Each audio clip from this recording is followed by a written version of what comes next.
Just gonna move the chat over there. And okay. Oh, and I forgot to do announcements. It's fine. Whatever.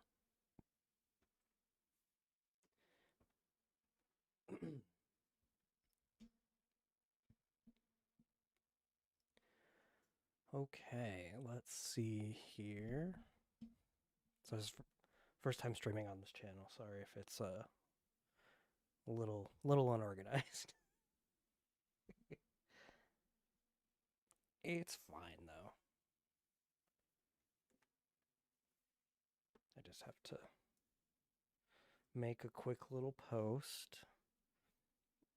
Oh, you think so? You think the stream's gonna get got? It'll be fun. It'll be fine. What's the worst that'll happen? You're also like testing them by saying that. I swear. Like don't let them know. Don't tell them. Yeah. Sorry that I'm not like actually ready immediately. I was not totally sure if I was gonna do this today. Um, but I finished up 2 of the 3 remaining scenes, so I thought, hey, let's do a little live stream and read Google's privacy policy. I think that could be fun. Like I said, let me just make a quick little announcement on like Blue Sky and whatnot. Let's see. Stream alerts, privacy policy alerts. There you go for the Discord. And come watch me read Google's privacy policy. Boop. Great. Oh yeah, sorry. I'm not talking like directly into it, which is why I think it might be a little quiet. Um, but yeah, I can boost it a little bit.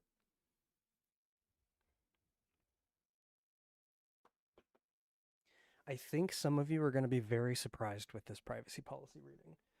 Um, just a teensy bit. Okay, I think we're okay there. Okay, so just so everybody here that it's watching is kind of ready to go, I'm going to be treating this as if it was one of those main videos, and then after the stream, I'm going to cut a little bit of like this intro out, maybe, not sure. I'm trying to make this so it's like really easy for me to just kind of sit down every Thursday at what was supposed to be 3 o'clock Eastern. Now it is 4 o'clock Eastern. Um, and yeah, just start recording these so it's a little bit easier to get these out there. I'd like to do this weekly. So yeah. Um, cool. Well, welcome in everybody. Glad to see all these friendly faces. So I'll start with my normal spiel, and we'll get going.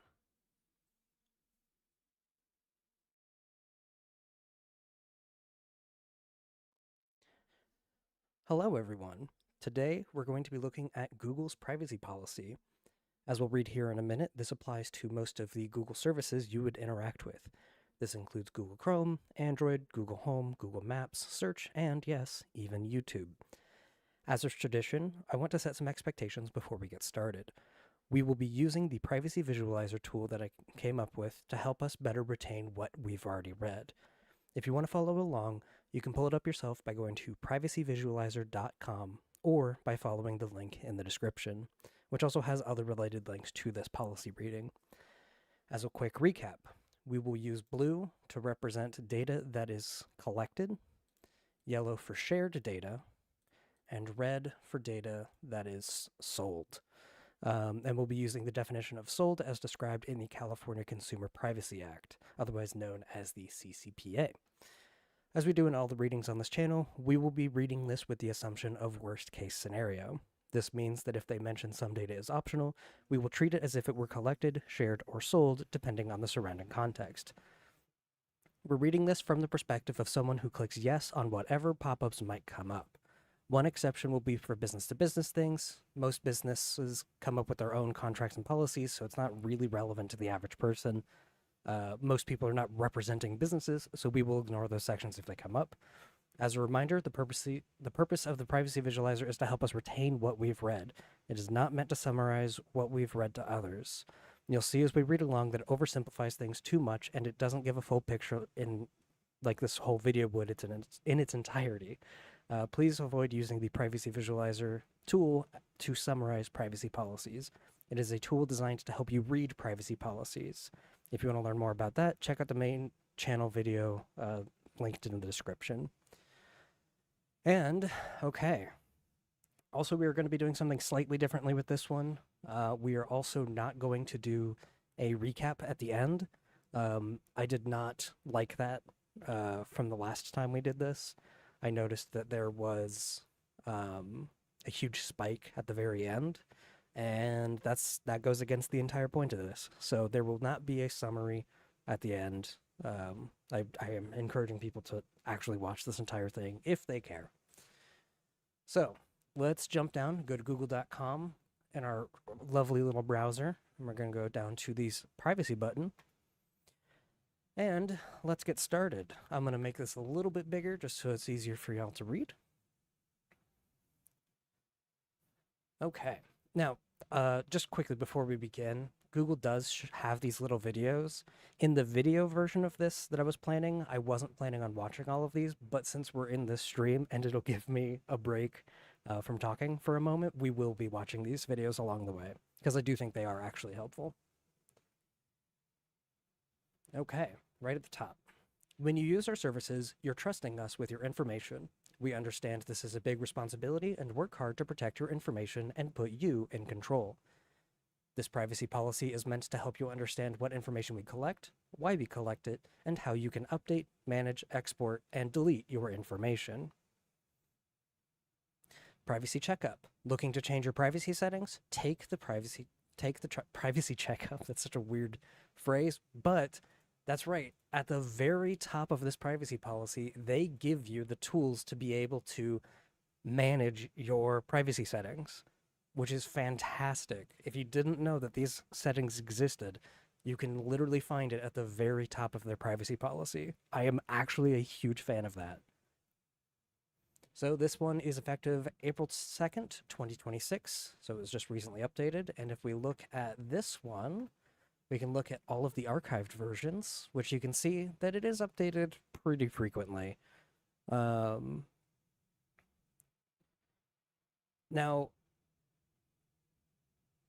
sometimes it being updated this frequently can be a red flag, but most of the time, and I believe this is really the case with Google's, they are just changing it to comply with the language that comes up in new privacy laws, but it is still something I do encourage you to look out for. They do keep it all up, which is great. So at least that, we have that going for us. And yeah, they have the comparison, so you can actually see exactly what changed. And actually, it's funny, when I originally wrote this, I was referencing the 25 December version. So like I said, like it's very minor language adjustments for the most part.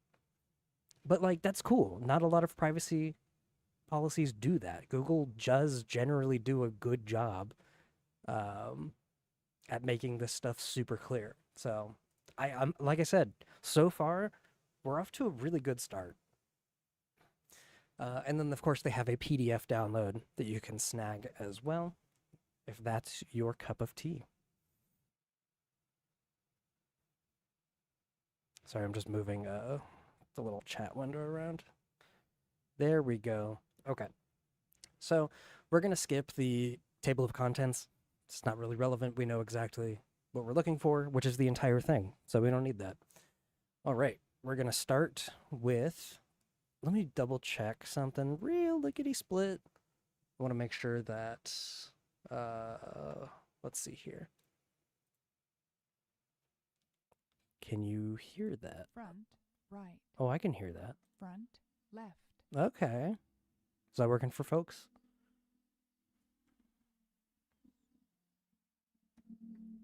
We might need to turn it up a little bit, but I think we're in the clear. Great. Okay, so we're going to watch this little video, and I'm going to mute myself, and I'm going to get a little drink of water. Android phone with a bunch of Google apps installed, or just search on Google from time to time, we want you to feel confident that your information is protected and that you're in control. This policy covers a wide range of Google products like YouTube, Maps, and Chrome, devices like Google Home, and ads served by Google across the web. We want you to understand what data we collect, how it's used, and what you can do to update, manage, download, and delete it. That's what this policy is for, to help you understand how we process information and how you can manage your privacy as you use our services.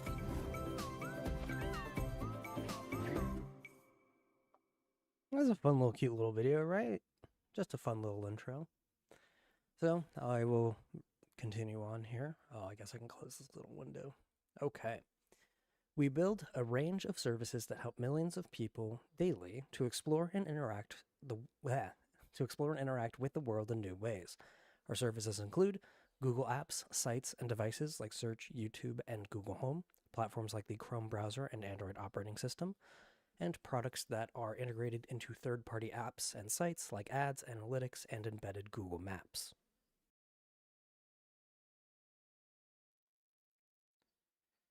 You can use our services in a variety of ways to manage your privacy. For example, you can sign up for a Google account if you want to create and manage contents like emails and photos, or see more relevant search results. And you can use many Google services when you're signed out without creating an account at all, like searching on Google or watching YouTube videos. You can also choose to browse the web in private mode, like Chrome Incognito mode, which helps keep your browsing private from other people who want to use your device. Across our services, you can adjust your privacy settings to control whether we collect some types of data and how we use it. To explain things as clear as possible, we've added examples, explanatory videos, and definitions for key terms. I love this key terms thing, and actually we'll see a better example of it here in a minute, but super cool, big fan of this key terms thing. And if you have any questions about this privacy policy, you can contact us, and then there's a way to do that. Okay, so we're getting into information Google collects. Let's start with this cute little video. Google services, we collect a few different types of information. This info generally falls within two broad categories. There's the info you create or provide to us, and info we collect as you use our services. Let's have a look at each. We collect the info you create and provide to us. That includes the name you provide when you're creating an account, a photo you've uploaded to Google Photos, or a message you send using our services. We also collect info as you use our services. That means info about the devices, apps, and browser you're using, as well as your activity on Google, like the searches you make, ads you interact with, and visits to websites that use our services. It can also include information about your location as you use Google services.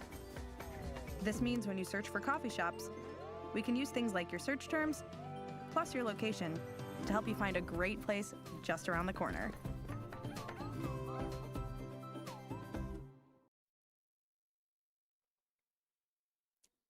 Yeah, sorry.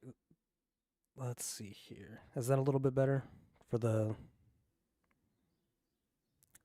the microphone? Sorry about that.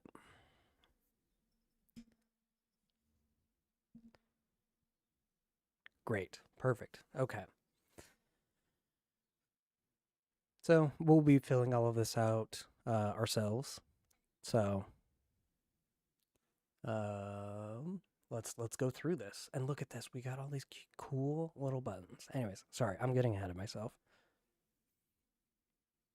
So information Google collects. We want you to understand the types of information we collect as you use our services. We collect information to better provide services for all of our users, from figuring out basic stuff like which language you speak to more complex things of which ads you'll find most useful and the people who matter most to you online. I am curious. Is this? Yes. Great. Okay. So let's look at that really quick. Ads you find most useful. For example, if you watch videos about baking on YouTube, you may see more ads that relate to baking as you browse the web. We may also use your IP address to determine your approximate location. Okay, so right there we can mark some stuff off. We got location and identifiers for IP address. Um, and then so that we can serve you ads for a nearby pizza delivery service if you search for pizza. And then you can learn more about Google Ads and why you may see particular ads. And then for the people who matter to you most online, for example, when you type an address to the to CC or BCC fields when you're sent of an email you're composing, Gmail will suggest the addresses based on the people you contact most frequently. I would call that usage data because that's how you use Gmail. Or which YouTube videos you might like. The information Google collects and how that information is used depends on how you use our services and how you manage your privacy controls. When you're not signed into a Google account, we store the information we collect with unique identifiers tied to the browser, application, or device you're using. Okay, let's see what unique identifiers are. Again, look at all of these like very clear descriptions. Okay, so a unique identifier is a string of characters that can be used to uniquely identify a browser, app, or device. Different identifiers vary in how permanent they are, whether they can be reset by users, and how they can be accessed. I actually do want to show you guys something really cool. Where is it? Cookie editor. Check this out. So, like, Google puts these, like, little strings, these little bits when you're browsing, which is, like, so cool. Not so cool, but like it basically gives you an identifier that isn't like you. Like I'm not this random string of characters. Um, but yeah, and yeah, I'm using Cookie Editor because it's like a really great way to like visualize how that works, which I haven't really been able to do in one of these videos before. So yeah, it's definitely cool, I think. So let's see here. Whoops. Let's keep reading that. Unique identifiers can be used for various purposes, including security and fraud detection, syncing services such as your email inbox, remembering your preferences, and providing personalized advertising. For example, unique identifiers store cookies help store. For example, unique identifiers stored in cookies help sites display content in your browser in your preferred language. You can configure your browser to refuse all cookies or indicate when a cookie is being sent. And then you can learn more about how Google uses cookies.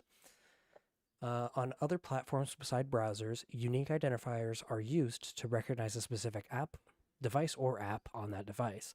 For example, a unique identifier such as an advertising ID will provide you relevant advertising on Android devices and can be managed in your device's settings. Unique identifiers may be incorporated into a device by its manufacturer, sometimes called a Universal Unique ID or UUID, such as the IMEI of a mobile phone number or of a mobile phone. For example, a device's unique identifier can be used to customize their services to your device or analyze device issues related to our services. So we do already have identifiers there, but that would absolutely qualify with the definitions that we have here, which that's broken. I need to fix that. That's a later me problem. And then let's look at the device definition. So a device is a computer that can be used to access Google services. For example, desktop computers, tablets, smart speakers, and smartphones are all considered devices. This allows us to do things like maintain your preferences across browsing sessions, such as your preferred language or whether you show more relevant search results or ads based on your activity. When you're signed in, we may also collect information that we store with your Google account, which we treat as personal information. And here we go. Nice little definition here. Don't worry, these definitions do slow down. It's just at the very beginning, they're very dense. Personal information. This is information that you provide to us which personally identifies you, such as your name, email address, or billing information, or other data that can be reasonably linked to you, such as information by Google, such as your information we associate with your Google account. So, again, I would consider that identifiers. But we're going to get into more specifics here. When you create a Google account, you provide us with personal information. As we can see, that's the same thing. And since we do have references to your name, email address, and billing information, we're going to call that financial and contact info for your name and email address, which is cool. That includes your name and password. You can also choose to add a phone number, which they again show here. If you add a phone number to your account, it can be used for different purposes across Google services depending on your settings. For example, your phone number can be used to help access your account if you forget your password, help people find and connect with you, and make the ads more relevant to you. So the help people find and connect with you, we're actually going to consider contacts because that is used as a way to link people together, using their services. So we will count that. Or payment information to your account. And again, for example, if you add a credit card or other payment information to your Google account, you can use it to buy things across our services like our apps in the Play Store. We may also ask for other information like a business tax ID to help process your payments. In some cases, we may also need to verify your identity and may ask you for your information to do this. We may use payment information to verify that you meet age requirements. For example, if you enter an incorrect birthday indicating you're not old enough to have a Google account. Makes some sense. Even if you aren't signed into a Google account, you may choose to provide us with information, like an email address, to communicate with Google or to receive updates about our services. We also collect the content you create, upload, or receive from others when using our services. This includes things like emails you write, receive, photos and videos you save, docs and spreadsheets you create, and the comments you make on YouTube videos. So we're going to count that as user content because you generated it. That's yours. Information we collect as you use our services, your apps, browsers, and devices. We collect information about the apps, browsers, and devices you use to access Google services, which helps us provide features like automatic product updates and dimming your screen if your battery runs low. Let's see here. And this is the same thing we already read, so that's great. Actually, is it? For example, we use information from your devices to help. No, this is different. For example, we can use information from your devices to help you decide which device you'd like to install an app or view a movie when you buy from Google Play. We also use this information to help protect your account. Okay, interesting. I did not realize some of these were different. That's frustrating. The information we collect includes unique identifiers, which this is the same. Okay, so it's inconsistent. Great. Browser type and settings, device type, operating system, mobile network information, including carrier and phone number, and application version number. We also collect information about the interaction of your apps, browsers, and devices with our services, including IP address. We'll read that in a moment. Let me finish this sentence. Crash reports, we're going to mark that as diagnostics. System activity, the date and time, the refer URL, we'll get to that in a moment, of your request. So let's start with IP address. Every device connected to the internet is assigned a number known as an Internet Protocol address. These numbers are usually assigned in geographic blocks. An IP address can often be used to identify the location of which a device is connecting to the internet. So there you go. And then the refer URL is information transmitted to a destination web page by a web browser, typically when you click a link to that page. The refer URL contains the URL of the last web page the browser visited. So technically, browsing data is that, because that sees the website you came beforehand. That's browsing data. We collect this information when a Google service on your device contacts our servers. For example, when you install an app from the Play Store or when a service checks for automatic updates. If you're using an Android device with Google Apps, your device periodically contacts Google servers to provide information about your device connection to our services. And if we look at that, Android devices with Google Apps include devices sold by Google or by one of our partners and include phones, cameras, vehicles, wearables, and televisions. really want to highlight that vehicles one. Ooh, how fun. These devices use Google Play services and other pre-installed apps that include services like Gmail, Maps, your phone's camera, and your phone's dialer, text-to-speech conversations, keyboard input, and security features. Friend of the channel, Sage the Bad Naturalist, actually was telling me about, I guess G keyboard was remembering her passwords and was like autofilling passwords in plain text, kind of implying that they were stored in plain text somewhere on her phone. So yeah, keyboard input. That's great. Now,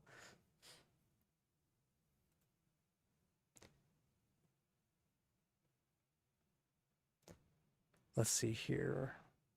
Phone's camera, text, speech, conversation, keyboard. I think we're just gonna count things like keyboard input, text to speech conversation, stuff like that. We'll throw that into other data because it doesn't really fit into, I guess that's sort of usage data.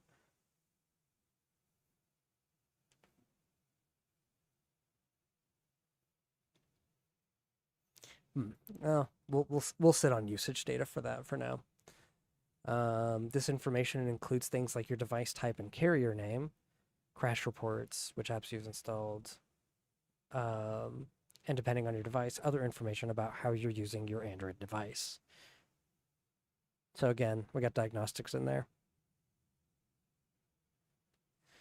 Let's see if we're missing anything else. Sorry, we kind of flew past some of that. That battery would be usage data, phone numbers, application version number, that's usage data and identifiers. Okay, I think we're okay. So, your activity. We collect information about your activity in our services, which we use to do things like recommend a YouTube video you might like. The activity information we collect may include terms you search for. Well, there we go. Search terms. Look at that. We're getting there. Videos you watch. That's just usage data. Views and interactions with content and ads. So, for example, we collect information about views and interactions with ads so we can provide aggregated reports to advertisers, like telling them whether we served their ad on a page and whether that ad was likely seen by a viewer. We may also measure other interactions, such as how you move your mouse over an ad, or if you interact with the page on which the ad appears. Again, that really just kind of boils down to usage data for me. Voice and audio information. For example, you can choose whether you want Google to save audio recordings to your Google account when you interact with Google Search, Assistant, and Maps. I actually had this prepared, and I actually don't have it right now, and I'm really bummed that I totally forgot about this before I started streaming. I have all of my original recordings for when I was using like Google Home because it saved all of those interactions. So like me saying this, right? When your device detects an audio activation command like "Hey G," I'm not going to say it in case some of you are listening on speakers. Google records your voice and audio plus a few seconds before the activation. Those when you request your data from Google and you've done this, that's a retrievable piece of information that you can just like listen to. It's super uncanny. Um, so like the ones that I had recorded from they were from like 2016, 2017. Like they were really, really old recordings. So that one's interesting. Um, I don't think we're going to count this as anything other than user content. But yeah, that one, whew, that one's fun. Purchase activity. So that's going to be your purchases. People with whom you communicate or share content. Again, user content. Activity on third-party sites and apps that use our services. Okay. Websites and apps that integrate Google services like ads and analytics share information with us. This information is shared regardless of which browser or browser mode you use. For example, although incognito mode in Chrome can help keep your browsing private from other people who use your device, third-party sites and apps that integrate our services will still share information with Google when you visit them. You can learn more about some of the ways you can control this information that is shared when you visit and interact with sites and apps that use Google services. And again, that same thing is linked at the very top of this policy. And then Chrome browsing history, if you've synced with your Google account, your Chrome browsing history is only saved to your account if you've enabled Chrome's synchronization with your Google account. So that's good to know. If you use your services to make and receive calls or send and receive messages, we may collect call and message log information like your phone number, calling party number, receiving party number, forwarding numbers, sender and recipient email addresses, time and date of phone calls and messages, duration of calls, routing information, and types of volumes and call messages. Let's see what services could do that. So examples of these services include Google Voice for making and receiving calls, sending text messages, and managing voicemail, Google Meet for making and receiving video calls, Gmail for sending and receiving emails, Google Chat for sending and receiving chat messages, Google Duo for making and receiving video calls and sending and receiving messages, and Google Fi for a phone plan. That all definitely feels a good bit more than usage data to me, like a phone plan, for example. So we are going to populate other data for that. You can visit your Google account, and find and manage activity information that's saved by your activity controls. And again, that's that same thing that's linked at the top. Your location information. Ooh boy. We collect location information when you use our services, which helps us offer features like driving directions, search results for things near you, and ads based on your location. Depending on the products you're using and the settings you choose, Google may use different types of location information to make some services and products you use more helpful. GPS and other sensor data from your devices. So your device may have sensors that can be used to better understand location and movement. For example, an accelerometer can be used to determine your speed, and gyroscope to figure out the direction of travel. So historically, we have marked that off as health data because that includes health data sensors, and accelerometers are like super common for things like pedometers in your phone. Because Google does have their own like health stuff later on, like if we search for, searched in the wrong little window. We search for health. Wow. So there is like references to health data later on. So where were we? Wow, we were way up here. Communicate, measure performance, new developer.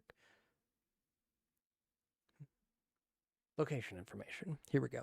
So because I do know that like it's coming, we're not gonna mark it yet, even though that would be the same sensor data, because they're really trying to specify that it's for location information, right? Which we already do have marked. So yeah, this is not going to be a short stream.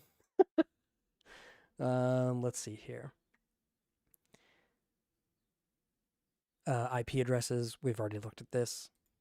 Activity on Google services, such as from your searches or places you label like home or work. Did we look at this? No. Ooh, this one's interesting. Okay.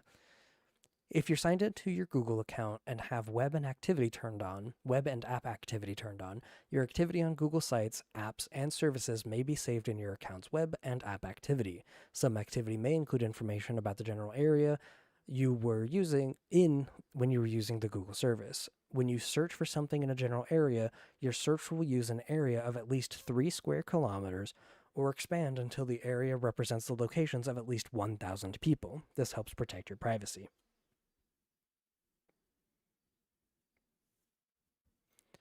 In some cases, areas that have been searched from in the past may be used to estimate a relevant location from your search. For example, if you search for coffee shops while in Chelsea, Google may show results from Chelsea in future searches.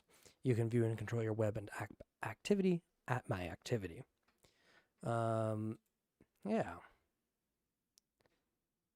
So 3 square kilometers definitely fits into course location.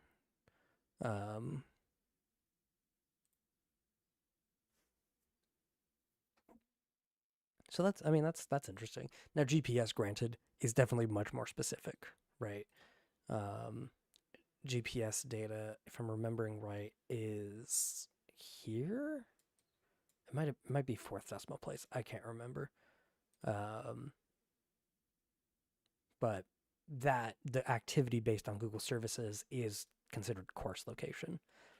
It's basically the size of like a couple neighborhoods, or maybe a big neighborhood. And then places you label like home or work. You may choose to save places to your Google account that are important to you, such as your home or your work. If you set your home or work addresses, they can be used to help you search for things more easily, such as getting directions or finding results closer to your home or work, and for ads. You can edit or delete your home and work addresses anytime in your Google account. So that one makes sense. So like if you're, looking for lunch and you're at work, it will search an area of about 3 kilometers to, or of at least 3 kilometers to search in that area. So that's good to know. Information about things near your device, such as Wi Fi access points, cell towers, and Bluetooth enabled devices. If you're using Google's location services on Android, we can improve the performance of apps that rely on your location, like Google Maps. If you use Google's location services, your device sends information to Google about its location, sensors like the accelerometer, and nearby cell towers and Wi Fi access point like MAC address and signal strength. All of these things help determine your location. You can use your device settings to enable Google location services, and that definitely falls under these more specific areas. Bluetooth can be very precise when there's like a net of them, which is interesting. The types of location data we collect and how long we store it depends in part on your device and account settings. For example, you can turn your Android device's location on or off using the device's settings app. You can also turn on timeline if you want to create a private map of where you go with your signed in devices. And if your web and app activity settings is enabled, your searches and other activity from Google services, which may also include location information, is saved to your Google account. Interesting. You can learn more about how we use location information there. In some circumstances, Google also collects information from you from publicly accessible sources.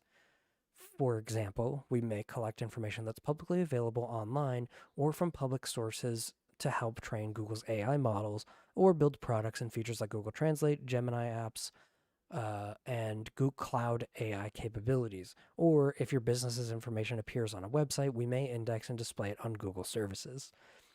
And then we'll get even more specific. For example, if your name appears in your local newspaper, Google search engine may index that article and display it to other people if they search for your name.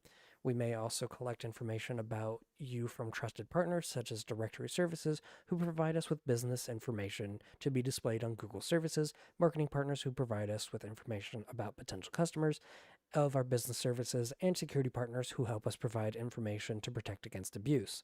We also receive information from partners to provide advertising and research services on their behalf. So let's look at that protect against abuse. For example, information about security threats can help notify you if we think your account has been compromised, at which point we can take steps to protect your account. And then advertising and research services on their behalf. For example, merchants may upload data from their loyalty card programs so that they can include loyalty information in search or shopping results to better understand the performance of their ad campaigns. We only provide aggregated reports to advertisers that don't reveal information about individual people. We will eventually, on the main channel, look at what this data looks like more specifically. The current plan is to actually showcase Google's advertising dashboard to show exactly what that data looks like.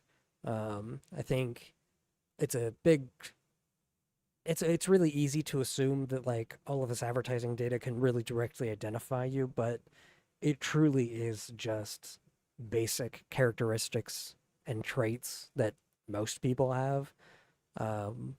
You cannot identify individual people with that advertising data, which I do think is worth calling out. Don't get me wrong, they do collect a lot of data, and that's worth keeping in mind.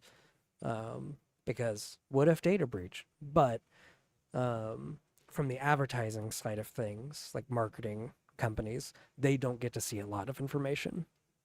So just keep that in mind. We use various technologies to collect and store information, including cookies, pixel tags, local storage, such as web browser storage. I did not know that was a thing, or application data caches, databases, and server logs. Let's look at all of these. Yay! Cookies. A cookie is a small file containing a string of characters that is sent to your computer when you visit a website. So we got to see that a little bit earlier. When you visit that site again, the cookie allows that site to recognize your browser. Cookies may store user preferences and other information. You can configure your browser to refuse all cookies or to indicate when a cookie is being sent. However, some website features or services may not function properly without cookies. Learn more about how Google uses cookies and how Google uses data, including cookies, when you use our partner sites or apps.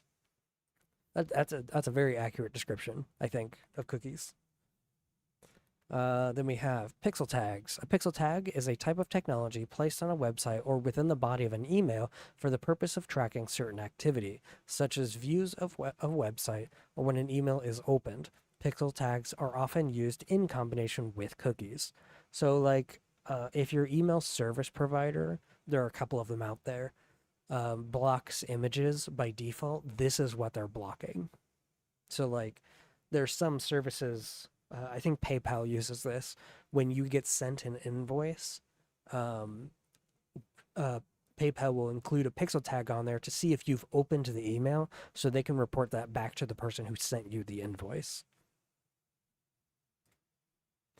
Let's see here. Browser web storage. Browser web storage enables websites to store data in a browser on a device.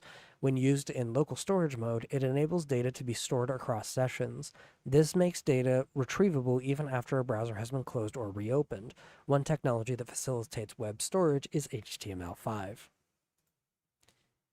Or application data cache. An application data cache is a data repository on a device. It can, for example, enable a web application to run without an internet connection and improve performance of the application by enabling faster loading of content.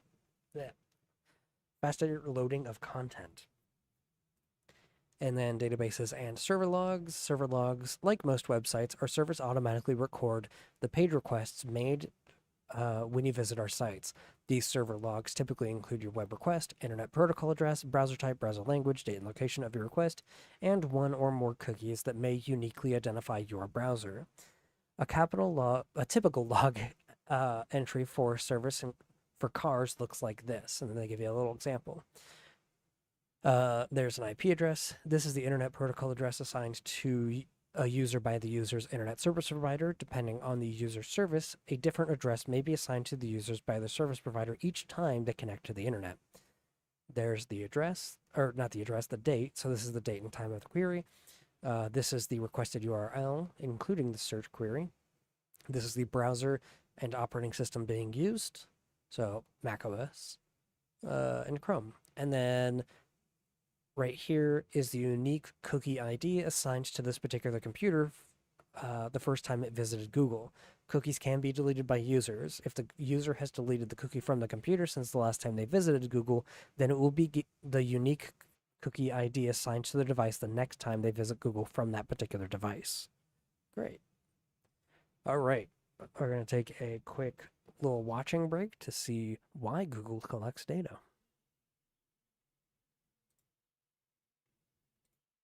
As you use our services. What are some of the ways we put that data to work? We use your info to customize your results and improve our services for everybody. Let's say you search for mountain biking. We use what you searched for, other searches you've made, your location, and what other people did when they searched for mountain biking to find you the results you're looking for. Mountain biking trails near you. Depending on your settings, we may also use your info to show you personalized ads. So next time you're on YouTube, you might see an ad for biking gear. You can always control what info we use to show you ads by visiting your ad settings. And when we use your information to personalize the ads you see, we don't share anything with advertisers that personally identifies you. So your personal information is safe with us.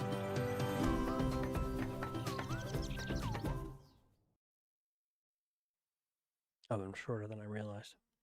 I need those breaks. They're good for you. Okay, so why Google collects data. We use data to build better services. We use the information we collect from all of our services for the following purposes: to provide our services. When you use information to deliver our services, like processing the terms you search for in order to return results, or help you share content by suggesting recipients for your context. So, deliver our services. Examples of how we use your information to deliver our services include: we use the IP address assigned to your device to send you the data you requested, such as loading a YouTube video. We use unique identifiers stored in cookies on your device to help us authenticate you as the person who should have access to your Google account. Photos and videos you upload to Google Photos are used to help create albums, collages, and other creations that you can share. A flight confirmation email you received may be used to create a check-in button that appears in your Gmail. And when you purchase services or physical goods from us, you may provide information like your shipping address or delivery instructions. We use this information for things like processing, fulfilling, and delivering your order, and to provide support in connection with the products or service you purchased. Maintain and improve our services. We may also use your information to ensure our services are working as intended, such as tracking outages and troubleshooting issues that you report to us. And we use your information to make improvements to our services. For example, understanding which search terms are most frequently misspelled helps us improve spell check. I wish that was more accurate. I haven't used spell check in a while, but whew, God, it needs to be better. Used across our services. Yeah, that's a bad example. Let's see. Ensure our services are working as intended. For example, we continuously monitor our systems to look for problems. If we find something wrong with a specific feature, reviewing activity information collected before the problem started allows us to fix things more quickly. Again, that's just diagnostics data. And then make improvements to our services. For example, we use cookies to analyze how many people interact with our services, or how people interact with our services. That analysis can help us build better products. For example, it may help us discover that it's taking people too long to complete a certain task, or that they have trouble finishing steps at all. We can then redesign that feature to improve the product for everyone. Again, I would consider that diagnostics. Develop new services. We use information we collect in existing services to help develop new ones. For example, understanding how people organized their photos in Picasa, Google's first Photos app, helps us design and launch Google Photos. Yeah, that makes sense. Provide personalized services, including content and ads. We use the information we collect to customize search services to you, including providing recommendations, personalized content, and customized search results. We will have a look at that. Howdy from the US. And customized search results. There we go. Okay. For example, when you're signed into your Google account and have web and app activity control enabled, you can get more relevant search results based on your previous searches and activity from other Google services. You can learn more here. You may also get custom search results even when you're signed out. If you don't want this level of search customization, you can search and browse privately, or turn off signed out search personalization. What is that? Actually, I am a little curious. Oh, look at that. This must be a cookie. Let's find out. Can I pin this? Is that like a thing? Please. Okay, well so we got these 4. Let's click this and see what happens. Okay, it's still just those 4. Whatever. Getting sidetracked, sorry. I just was curious what that was. I had never seen that before. And then that's not helpful. That's a broken link. Based on your interest and activity across... Oh, wait, sorry, we're up here. For example, Security Checkup provides security tips adapted to how you use Google products, and depending on your available settings, Google Play could use information like the apps you've already installed and videos you've watched on YouTube to suggest new apps or that you might like. I use LibreWolf personally. I'm using Firefox just for streaming purposes, keeping the browsers separate. Also, Google's is So it's worth keeping in mind the reason that Google's is so easy to read is because they have an enormous amount of public pressure to make that so, right? Um, we saw towards the beginning of the stream that they update their privacy policy quite regularly, but it's normally just for minor changes in language. And a lot of that has to do with all of this public pressure to make sure that their privacy policy is easy to read because on a global scale, a lot of places really, really care that Google keeps this easy to read, which I think is like what's most surprising um, to like learn that for the first time. Like, wait, Google's privacy policy is like it's long, but it's not hard to read. Like we have definitely read way harder to read privacy policies on this channel, um, and I think that this is a honestly a breath of fresh air. You know, again, as weird as that sounds, like it again, it just they're a huge company. They have a lot of public pressure facing them, so it makes sense. You know. Depending on your settings, we may also show you personalized ads based on your interest and activity across Google services. Let's have a look at what personalized ads means. You may see personalized ads based on information from the advertiser. If you shopped on an advertiser's website, for example, they can use that visit information to show you ads. Um, yeah, exactly. It is a little bit strange. Like this isn't a hard read. Like I'm actually grateful for that. Don't get me wrong, it's long, right? Like let's not pretend like it's an easy read, um, like in terms of length, but like technically on a word count basis, Google's privacy policy is shorter than Proton's. Fun fact for you. And Proton's had sections that were legitimately difficult to read. So, you know, that's interesting. Just kind of interesting. I know, right? The irony. It's amazing. It's so good. Okay. For example, if you search for mountain bikes, yeah, we just saw this, you may see ads for sports equipment on YouTube. You can control what information we use to show you ads by visiting your ad settings in My Ad Center. Yeah, exactly. That's Google does have a lot of public attention on this, which is why it's easy to like. I think that's what like really makes the big difference between like this versus Delete Me's privacy policy, which is horrendously horrible to read. I hated reading that privacy policy, and I hate that I have to do it again. Um, so there is just way more attention on Google by volume than Delete Me. Delete Me is very legalese focused because nobody's looking at it relative to Google, right? Whereas a lot of people, especially in law, like you just mentioned, um, are really keeping a very close eye on Google to make sure that they are absolutely doing the things that they say they do, right? So this is actually really cool. They actually specify um, things that they will not show you for ads, which is cool. So we don't show you personalized ads based on sensitive categories such as race, religion, sexual orientation, or health. So this was something that I actually got wrong in a previous video, and it is pinned in my corrections comment. Um, Google does not show you ads based on information they have about your health patterns. So in the Delete Me video, when I mentioned that um, I don't remember what thing.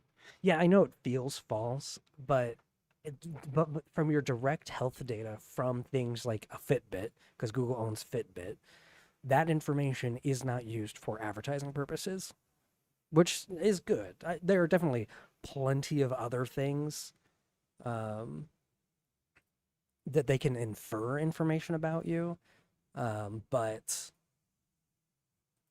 the data they collect directly is not used for it, which is worth, that's interesting.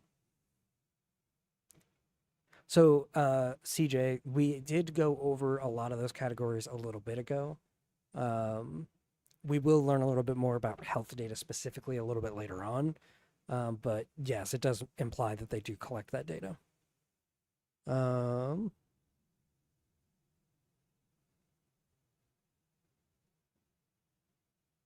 oh, interesting.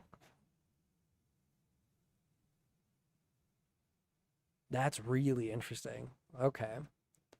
Well, okay, so yeah, they clearly collected the data, but this isn't saying that they don't collect the data. They're saying that they don't share that information with advertisers specifically.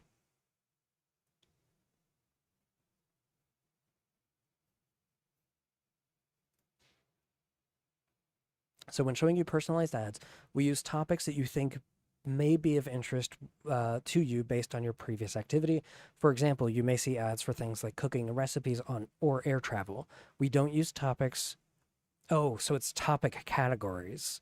So like they don't show ads for race or religion or sexual orientation or health. That makes more sense. And we require the same from advertisers that use our services. Okay, that's more interesting. That's definitely different. Um, and it's interesting because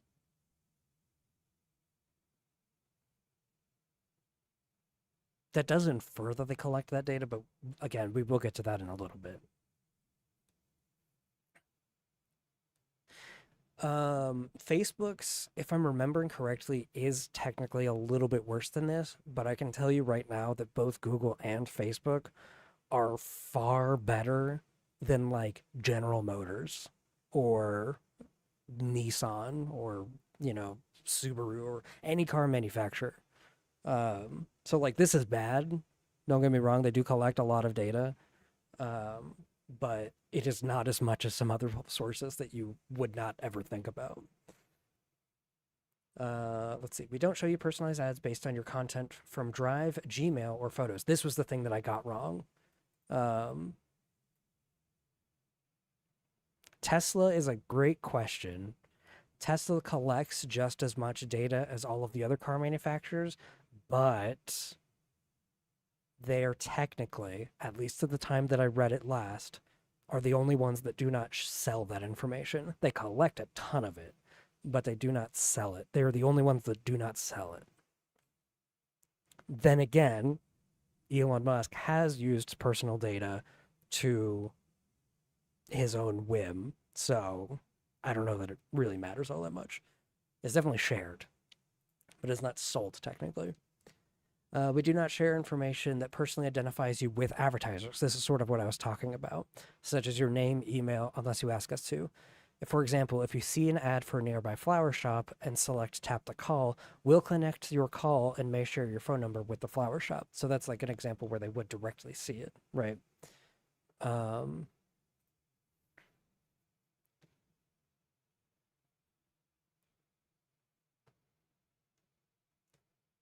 and then there's the ad center where you can change a bunch of those settings.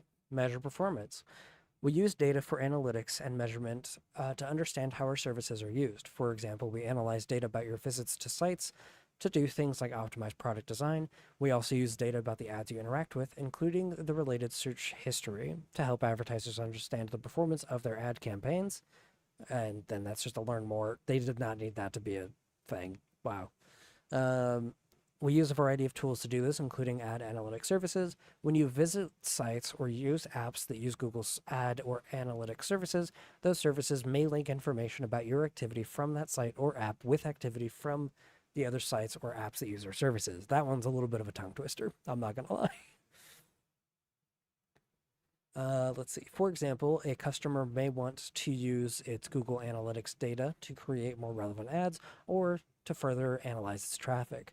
Using our systems, data generated through Google Analytics may be linked to Google accounts uh, by the Google Analytics customer and by Google to cookies and other technologies that are relevant to visits or other sites and apps. So I don't know whether I'm more clear about this, but like when you watching this stream right now, right? I can tell how many viewers I have. I can see the chat rate. I can see how many views I have. I can see the average view duration.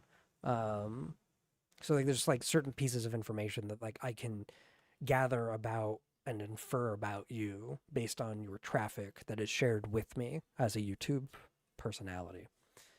So I think that's kind of what they're getting at there, measuring performance. And again, I would consider that just usage data.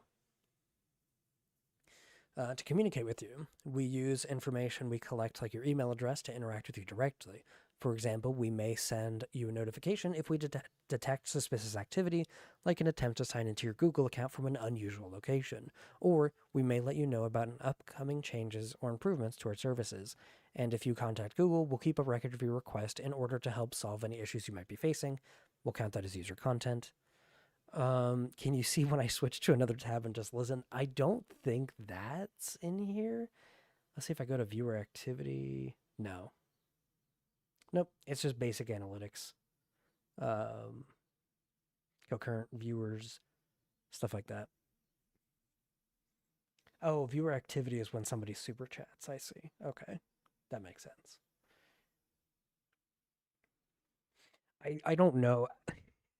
I'm not going to say, oh, somebody should super chat, but I think I have a little animation working. I haven't been able to test it with StreamerBot, and I really want to try it, but nobody has to do it. No pressure. We'll keep going here. Okay. We use information we collect, like email address. Oh yeah, we just read that. Or we may, yeah, okay. So contact info, yeah, user content and contact information there. Protect Google, our users, and the public. Ooh, the public. We love the public. I feel that. The moth in the wallet. Gas is expensive, y'all. Okay. We use information to help improve our safety and reliability for our services. This includes detecting, preventing, and responding to fraud, abuse, security risks, and technical issues that could harm Google, our users, or the public. All right, let's look at this. Ooh, look at this. Here's some good stuff. Also good on you for being a teacher. Teachers are the best. I worked in school districts for a very long time, so I have just like an enormous amount of respect for teachers. Video on that coming later this year. Probably. Honestly, my schedule is so thrown off right now. I should probably stop predicting videos. Okay, some examples of how we use your information to keep our services safe and reliable include collecting and analyzing IP addresses and cookie data to protect against automated abuse. This abuse takes many forms, such as sending spam to Gmail users, stealing money from advertisers by fraudulently clicking on ads. Ooh, wait a minute. Does that mean that ad nauseum is technically fraud? That's interesting. I've never considered that that's oh, I guess it's not stealing money from advertisers, so maybe it's different. But I mean it is like clicking on ads and not presenting them, so that's interesting. I wonder if that is against TOS. Or censoring content by launching a denial of service attack or DDoS attack. Distributed denial of service attack, sorry. And then the last account activity feature in Gmail can help you find out if and when someone accessed your email account without your knowledge. This information shows information about the recent activity in Gmail, such as the IP address that accessed your mail and the associated location, date. Oh, it worked! It played the little song too. I'm so excited. Thank you. Queen Sativa. That's a great name. Yeah, there's a cute little animation. It was that was done by a friend of the channel, KD Sketch. She's great. Let's see here. This feature shows information, IP address, blah blah blah. Okay, we already read that. Did we do the public, or is that? Oh yeah. Okay, let's look at the public. For example, we process information about requests to remove content. Oh yeah. This is interesting. I've actually used this before. Let's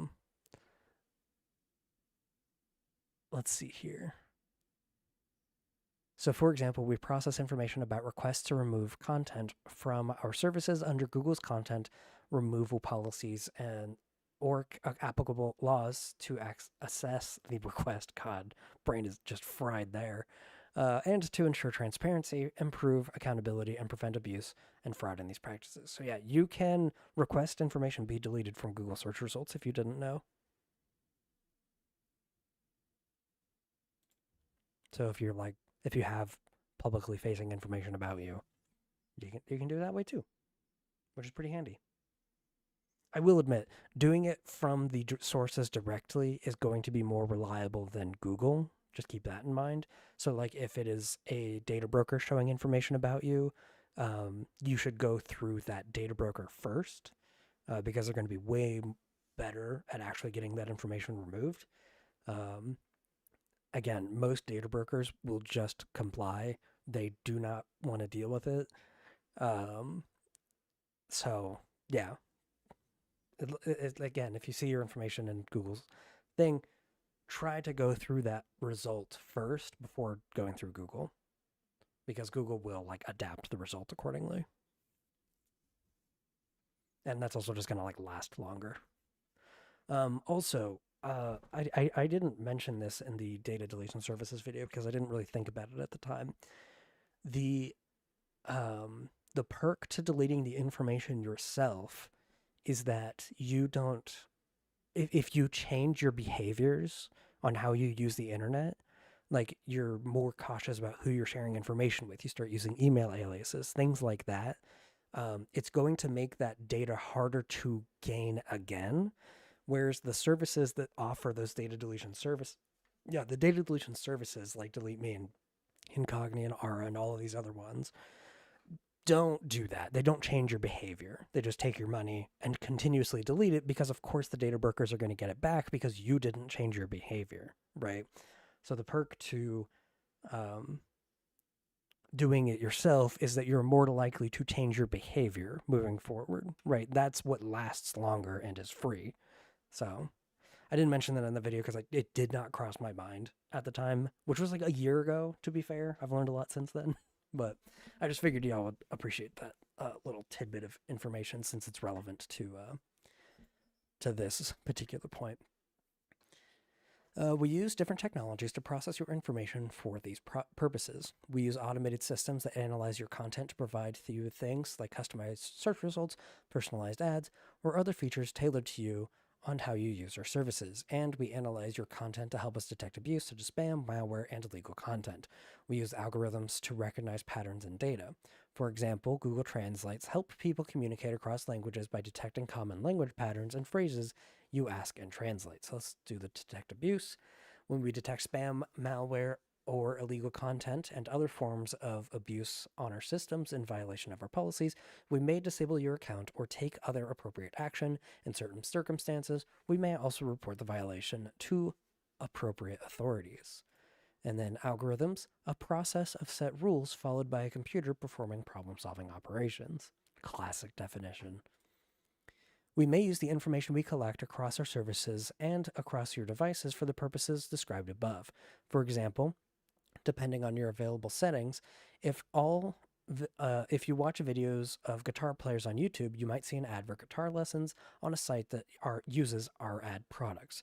Depending on your account settings, your activity on other sites and apps may be associated with your personal information in order to improve Google services and the ads deliverable by Google. So let's have a quick look at those information. So depending on your available settings, some examples of how we use the information we collect across our services include when you're signed into your Google account and search on Google, we can see the results from the public web along with the relevant information of the contents you have in other Google products like Google Gmail or Google Calendar.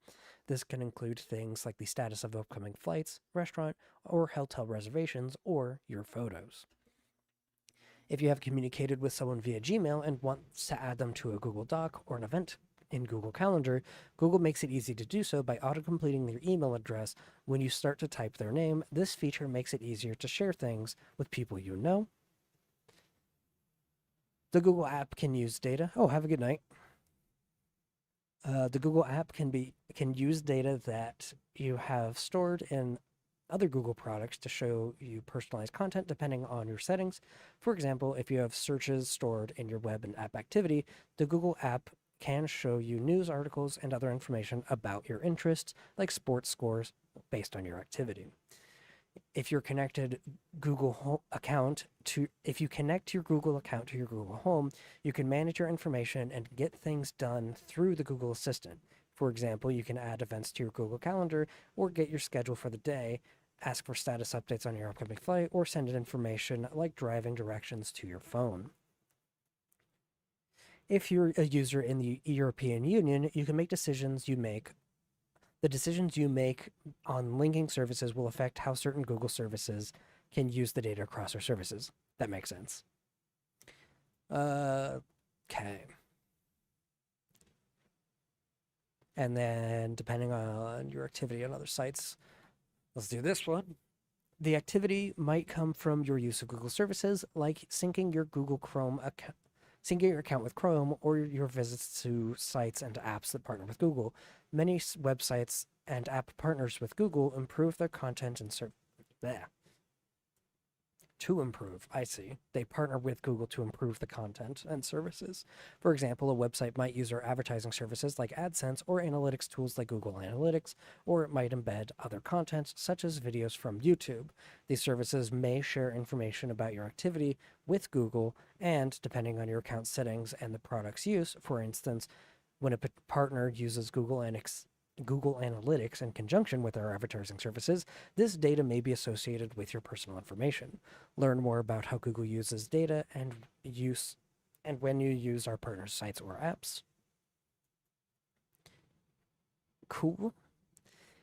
If other users already have your email address or other information that identifies you, we may show them publicly visible Google account information, such as your name and photo. This helps people identify an email coming from you, for example. Technically, that counts as sharing data? Because they're sharing information, your contact info and user content. Also, there was one thing earlier that I thought counted as that as well.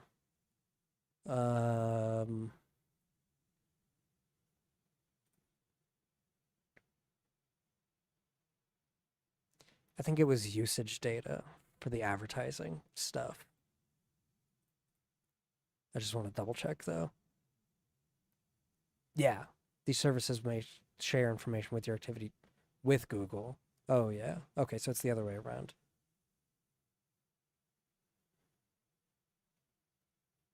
Okay, so that's information shared with Google about you. Okay, never mind. I was wrong. Okay. Let's move on to the next little video. Give myself a little break. I need to fill up my water bottle, so this one will be slightly longer than normal. So I will be right back. Enjoy your privacy controls.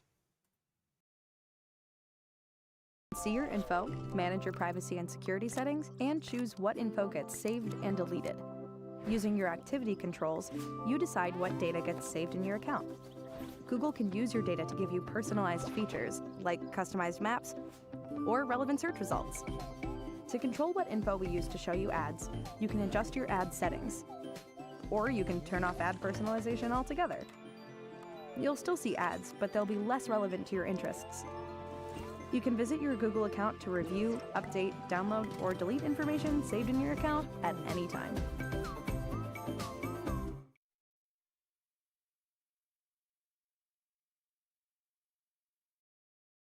Wow, it looks like I barely missed it. That's great. Your privacy controls. You have choices regarding the information we collect and how it's used. This section describes key controls for managing your privacy across our services. You can also visit the Privacy Checkup, which provides an opportunity to review and adjust important privacy settings. In addition to these tools, we also offer specific privacy settings in our products. You can learn more in our product privacy guide, and of course, those are two things that... Like, look at this. This is nice, right? They actually have a guide on this.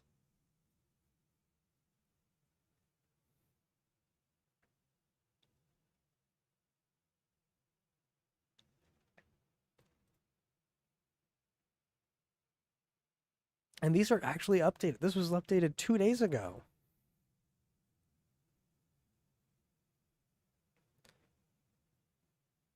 Oh, so after May 19th, 2026, you can no longer access your Fitbit within your Fitbit account. That's interesting. So you'll need to use a Google account for them. Interesting.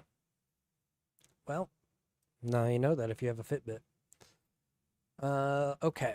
And then they got a nice link to that privacy checkup. Once again, they continue to present that to us, which I love. They make it very easy for you to read something and then change it if you don't like it. Again, very cool from a transparency angle, at least.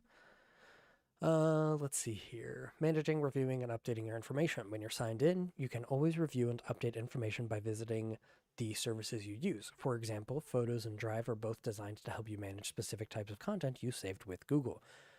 We've also built a place for you to review and control information saved in your Google account. Your Google account includes privacy controls, activity controls, decide what types of activity you'd like saved in your account. For example, if you have YouTube history turned on, the videos you watch and the things you search for are saved in your account so you can get better recommendations and remember where you left off. Pretty interesting. And if you have web and app activity turned on, your searches and activity from other Google services are saved in your account so you can get more personalized experience, like faster searches and more helpful app and content recommendations. Web and app activity also have a subsetting that lets you control whether some information about your activity on other sites, apps, and devices that use Google services, such as apps you install and use on Android, is saved in your Google account and can be used to improve Google services, and you can change that there. Again, kind of interesting that they do just let you change that on an activity, not an activity basis, but you know what I mean. The web app activity basis. Um, Ad settings. Manage your preferences about the ads shown to you on Google and others and on sites that partner with Google to show ads. You can modify your interests, choose whether your personal information is used to make ads more relevant to you, and turn on or off certain advertising services. This is interesting. So, this is something that I'm going to be talking about in a main channel video eventually. But you can just change your preferences and just lie about what you think is interesting, by the way.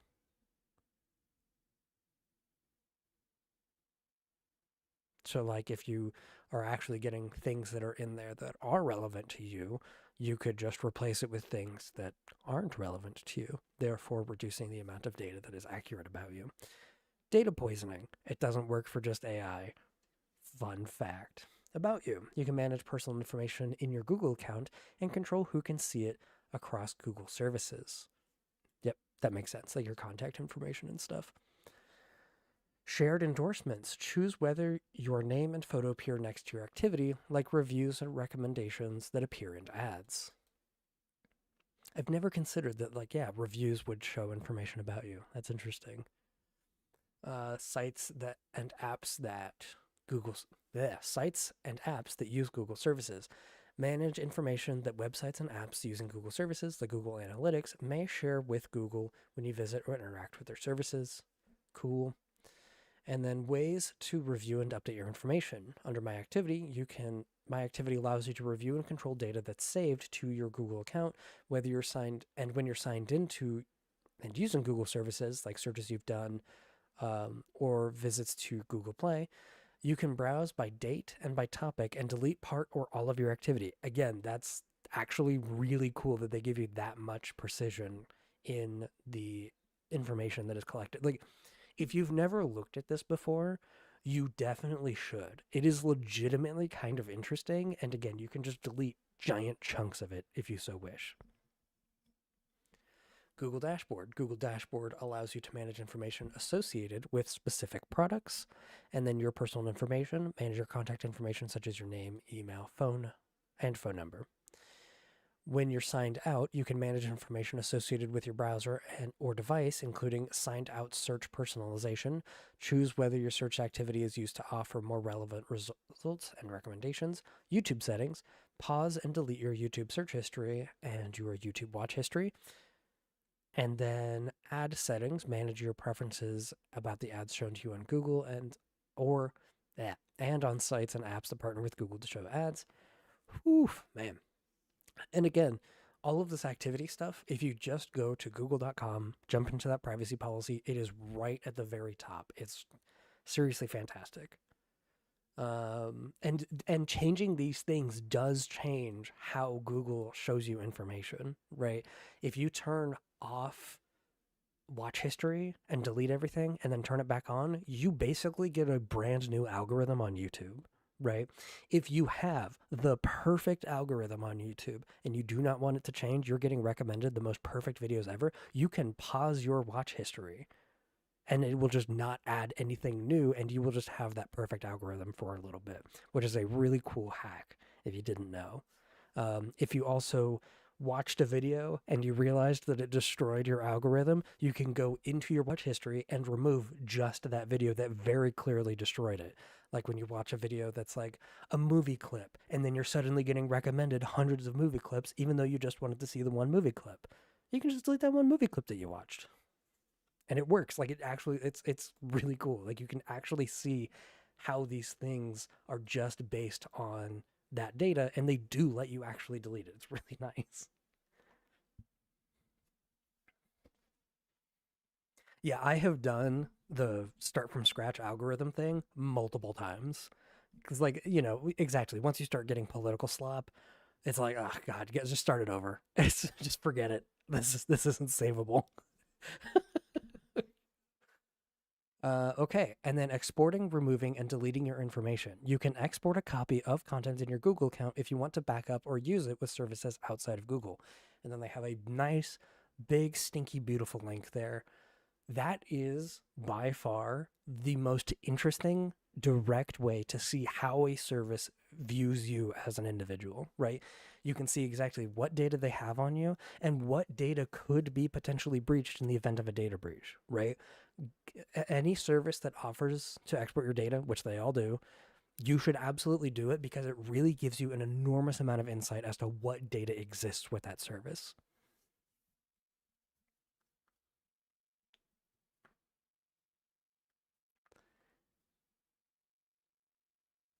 To delete your information, you can delete content from specific Google services, like we talked about.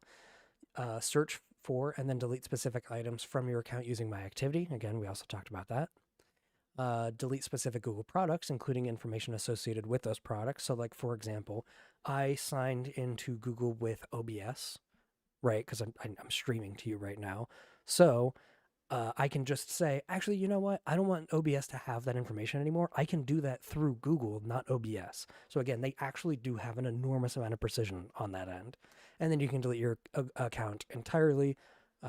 If you're a YouTuber, be careful with that one. Speaking from experience, as someone who deleted his channel last year, just heads up. And then inactive account manager allows you to give someone else access to parts of your Google account in case you're unexpectedly unable to use your account. And finally, you can also request to remove content from specific Google services based on applicable laws and our policies. Yeah, no, like we brought this up a little bit ago, Andy. This privacy policy is legitimately good. Like, this is, in my opinion, the standard that most companies need to try to at least meet at minimum. Like I said, Proton has a longer and harder to read policy than Google's, right?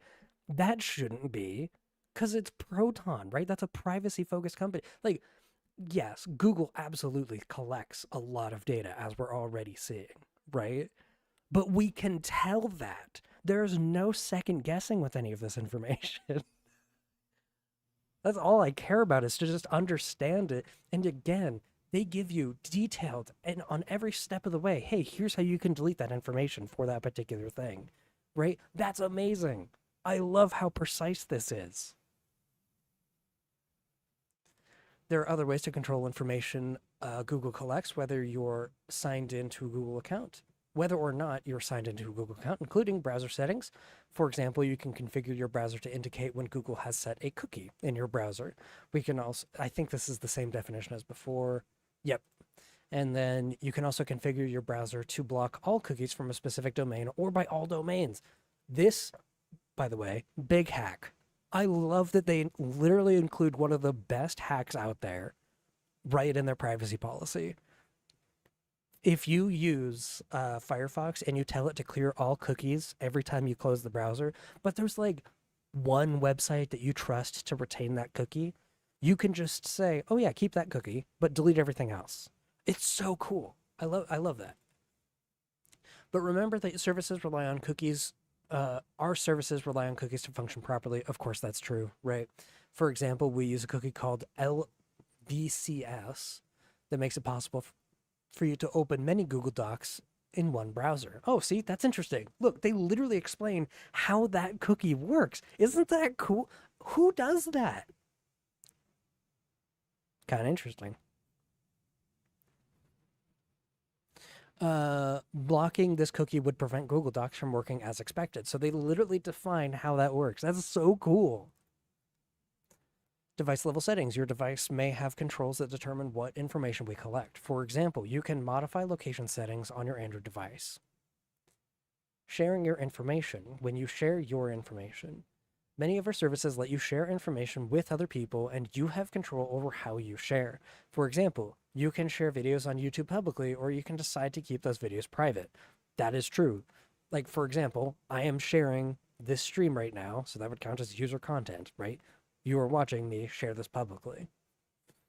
Remember to, when you share information publicly, your content may become accessible through search engines, including Google search. Right. I'm sure if you searched for privacy policies explained on Google, this stream would potentially come up. I don't know that it actually would. Let's test it. Privacy policies explained. I'm not even a little bit in the top results for that one. Ooh, man. That's fair. Listen, it's a smaller channel. I get it. Reject convenience. That pops up. There I am. Look at that. Look at that fancy little feller. What a nice young man. Yeah, that was such a boring search result. Whoa. Patreon's mad at me. Oh yeah, probably in videos. I didn't think of that. Good call. Anyways,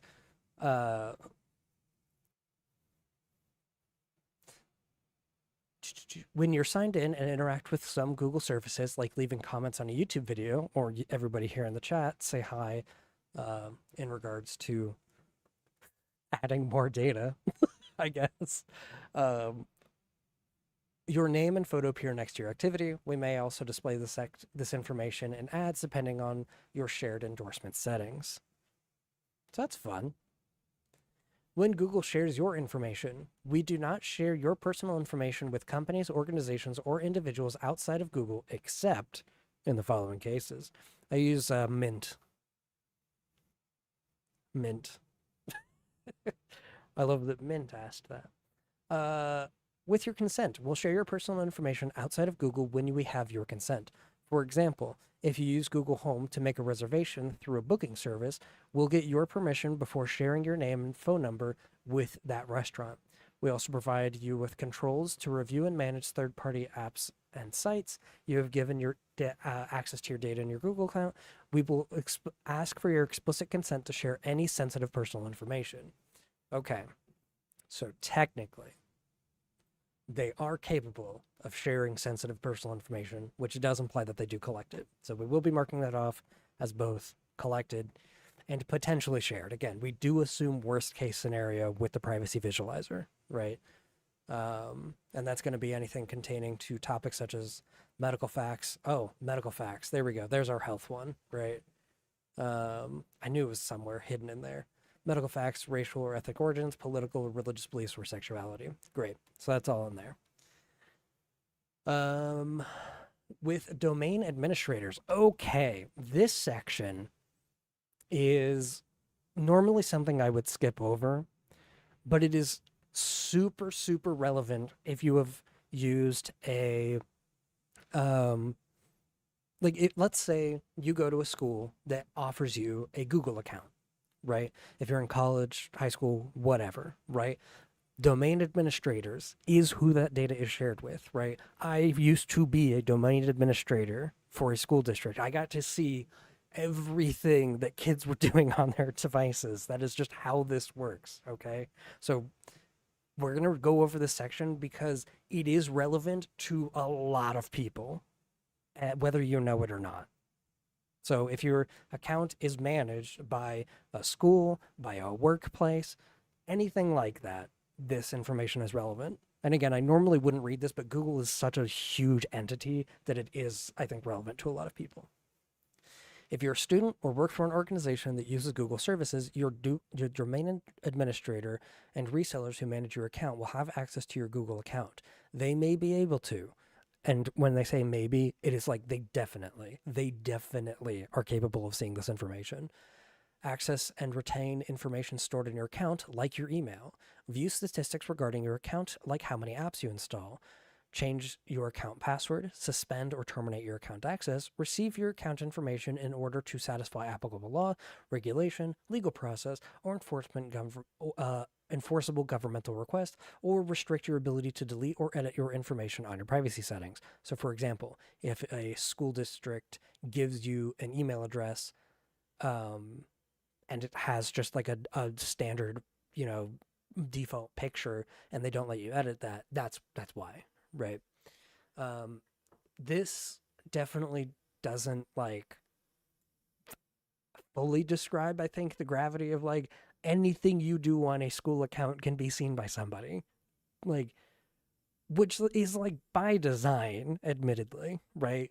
When schools have kids that are, you know, sending death threats to each other via Google Docs, right? That stuff has to be properly reported and properly addressed, right? So, like, it makes sense that, like, managed accounts have access to those things, right? But I think it's really worth calling out in a public space like this because if you are somebody that is using those accounts and you didn't ever think about that, now you know. Please do not share sensitive information like it's yeah, and that's exactly it, Andy. I didn't know back then either. I only learned about the stuff when I became a domain administrator, right? And I was like, oh my god. So please keep in mind that there's definitely somebody looking at this, all of this information. Um, if and like they're not constantly looking, right? Like keep that in mind. There's not just some guy in a room that's just like, oh, let me look at everything, right? What's happening is that if you do something that triggers a red flag, or if a teacher is like, hey, I need more information about this incident or whatever, they can look at that information, right? Um, it's kind of like a backwards thing. But yes, if it is a school account, period, right? So it doesn't matter what device it's on, it is an account based thing, right? So if you signed into your school account on a personal device, they still have access to anything that is related to that account. So if you signed into YouTube and you were leaving a bunch of comments, that would be traceable if it was tied to that specific account. It would be weird for a school account to allow you to have YouTube. I guess if it's a college, maybe. I don't know. But because they can change that, yeah, they can edit which things you have access to. But yes, account, like if it is a school account, yes. I know a lot of universities offer email addresses, right? It's this. So keep that in mind. For external processing, we provide personal information to our affiliates and other trusted businesses or persons to process it for us, based on our instructions and in compliance with our privacy policy and any other appropriate confidentiality and security measures. For example, we use service providers to help operate our data centers, deliver our products and services, and improve our internal business processes, and offer additional support to customers and users. We also use service providers to help review YouTube video content for public safety and analyze and listen for samples of saved user audio to help improve Google's audio recognition technologies. It never registered to me that Google's copyright system could just be a third party. That's never crossed my mind. Of course, that's the case. That's really funny. But yeah, no, they like the logs are ridiculous for those accounts, and like that's true for managed Apple accounts, Microsoft accounts, basically anything that is provided to you by a workplace or a school or anything is completely trackable by the people that gave it to you. Just straight up anything. Let's look at what that affiliate is. An affiliate is an entity that belongs to the Google group of companies, including the following companies that provide consumer services in the EU: Google Ireland Limited. This is something we're going to look into eventually. I am so curious about why there's so many public entities like Google in or Meta in Ireland. I just think it's interesting. Google Commerce Limited, Google Payment Corporation, and Google Dialer Incorporated, learning more about companies providing businesses services in the EU. I don't live in the EU, so I'm not going to look at that, but you could do it. For legal reasons, we will share personal information outside of Google if we have good faith belief that disclosure of that information is reasonably necessary to respond to any applicable law, regulation, legal process, or enforceable governmental request. We share information about the number and type of requests we receive from government in our transparency report. So remember how Proton had a big stinky transparency report and how they kept bragging about that? Look at this. Google has the same thing. And it's very detailed. Look at this. If Google's known for anything, it's data. They let you have it all. Isn't that nice? Again, I cannot emphasize enough how bad Proton's privacy policy is when compared to this. Again, not necessarily the contents, but how it's written. You know, obviously we're checking off way more boxes here, right? Like this is definitely worse, right? But the contents of it, we understand this way better. And then that legal process, let's look at this. Like any other technology and communications company, Google regularly receives requests from governments and courts around the world to disclose user data. Respect for the privacy and security of our data you store with Google underpins our approach to complying with these legal requests. Our legal team reviews each and every request, regardless of type, and we frequently push back when a request appears to be overly broad and doesn't follow the correct process. Pretty cool.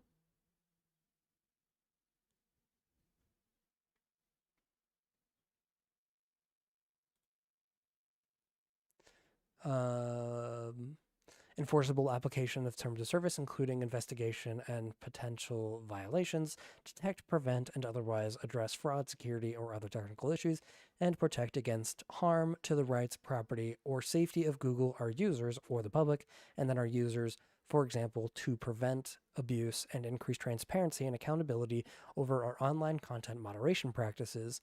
Google shares data about requests for removal of the content from our services with Lumen, which collects and analyzes the requests to facilitate research to help internet users understand their rights. Ireland has extremely low corporate tax, and that's why a lot of companies. Oh, is that that's dumb. That's good to know. That's going to make that a lot easier to look into. We may share non-personally identifiable information publicly and with our partners, like publishers, advertisers, developers, or rights holders. For example, we share information publicly to show trends about the general use of our services, and we also allow specific partners to collect information from your browser or device for advertising and measurement purposes using their own cookies or similar technologies. Okay, let's look at what that is. Non-personally identifiable information. This is information that is recorded about users that is no longer reflects references of individually identifiable users. So that would be things like usage data, probably diagnostics too, because they do specify here. Let's look at like the trends. When lots of people start searching for something, it can provide useful information about particular trends at that time. Google Trends sample Google web searches and can estimate the popularity of searches over a certain period of time and shares those results publicly in aggregated terms. And then specific partners.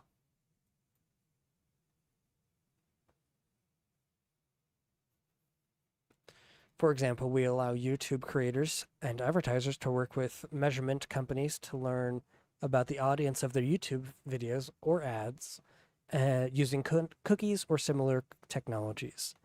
Another example is merchants on our shopping pages who use cookies to understand how many different people see their products and listings. Learn more about these partners and how they use that information. Cool. So again, this one, usage data, like again, you watching this stream, I can just see a graph, Right, that's usage data. I can't identify you directly, but I can see that there are 57 people watching right now. Um,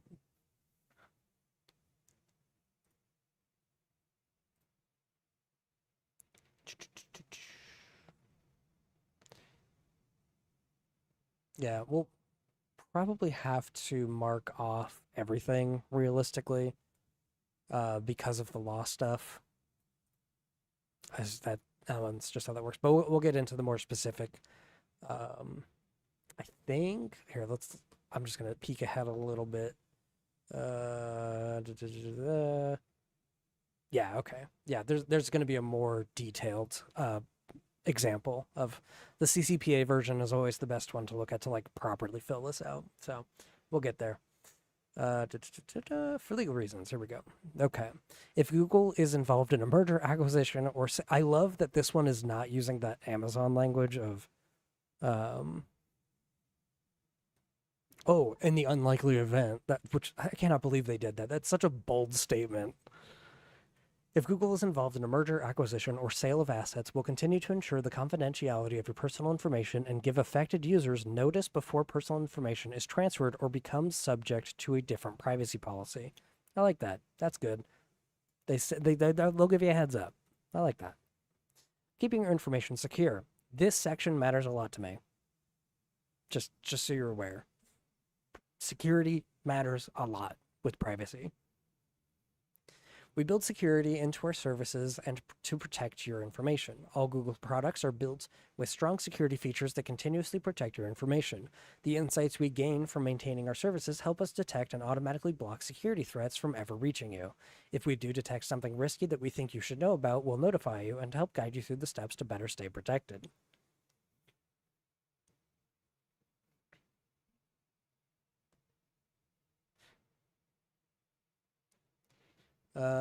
We work hard to protect you and Google from unauthorized access, alteration, God, sorry, you can tell where my brain's at, disclosure or destruction of information we hold, including we use encryption to keep your data private while in transit. I didn't know that. That's actually kind of interesting.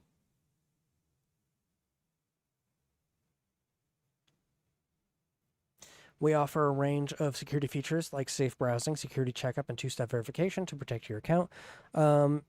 Let's see, what requirements do third parties agree to acquire non-personalized data? We can look at that here in a minute. That is actually a good question. Um, I think it's through user consent, right? Like when you, again, like when you link up OBS to your YouTube account, it specifically asks, hey, do you grant access to OBS to manage your YouTube account? And then it lists off what kind of information would be shared in that. Yeah, data encryption in transit, but they don't mention it at rest. I mean, that could just be like a function of the internet, HTTPS, right? So I don't know that that's that interesting. We offer a range of security features like safe browsing. We already read that one. We review our information collection, storage, and processing practices, including physical security measures to prevent unauthorized access to our systems, and we restrict access to personal Google information to employees, contractors, and agents who need that information in order to process it. Anyone with this access is subject to a strict contractual confidentiality obligations and may be disciplined or terminated if they fail to meet those obligations.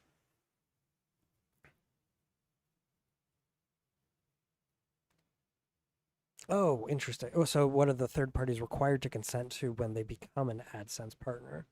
Um, I mean, for me, I can at least speak a little bit on that because I obviously make money on Google Ads. Technically, like when you watch YouTube videos, I know they definitely have financial information. They have contact information. They definitely have identifiers. Um, Technically location, but that would be like through the address. I don't know that it would really be much else beyond that. I don't know. That's interesting. I will look more into that later. That's uh yeah. Exporting and deleting your information. Oh my God, these are my favorite sections. You can export a copy of your information and delete it from your Google account at any time. You can export a copy of your content in your Google account if you want to back it up or use it with a service outside of Google. Export your data. Again, I cannot emphasize enough the best way to like fully understand what data is there about you, because like think about it, this is information that Google just has on their servers somewhere, right? So in the event of a data breach, that's the data that could be breached theoretically, right? Now Google's a gigantic company and they do invest a lot of money in security to try to prevent that, but as we've seen time and time again, it's inevitable to an extent. And exactly like Sauerkraut just mentioned, it is eye-opening data. There were recordings of my voice using Google Assistant from 2016 that were just sitting there. It was so weird. Um, so I do greatly encourage you check that out. It is the best button, and you should absolutely click this button because it's interesting. It gives you like really, really concrete, tangible results of what is data collection.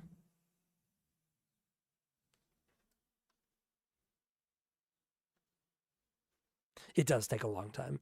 I don't like how Google's data request service is a completely separate service from everything else. Wait, what? I thought it was just its own thing. I guess takeout. Yeah, I guess that is a different thing. It's still Google though, right? To delete information, you can delete your contents from specific Google services. Like we specified earlier, you can delete a blog from a blogger or a Google site when you own from a Google site. You can also delete reviews you've left on apps, games, and other content in the Play Store, or comments on YouTube. Search and then delete specific items from your account using My Activity. Whoa! Thank you. I appreciate all of your privacy policy reads. This is so fascinating. Yeah, this is probably the most interesting privacy policy because it's so uniquely like easy to read. I really can't emphasize enough how rare this is. Again, Proton's privacy policy is longer and harder to read than Google's. Like that is a weird thing to think about, right? That's not to say that Proton has bad data collection practices. It just has to do with the transparency of that company. It really just it's interesting. I think it is interesting. And then you can delete your entire Google account. Again, if you're a YouTuber, please be careful with that button. Oh my God. Speaking from experience.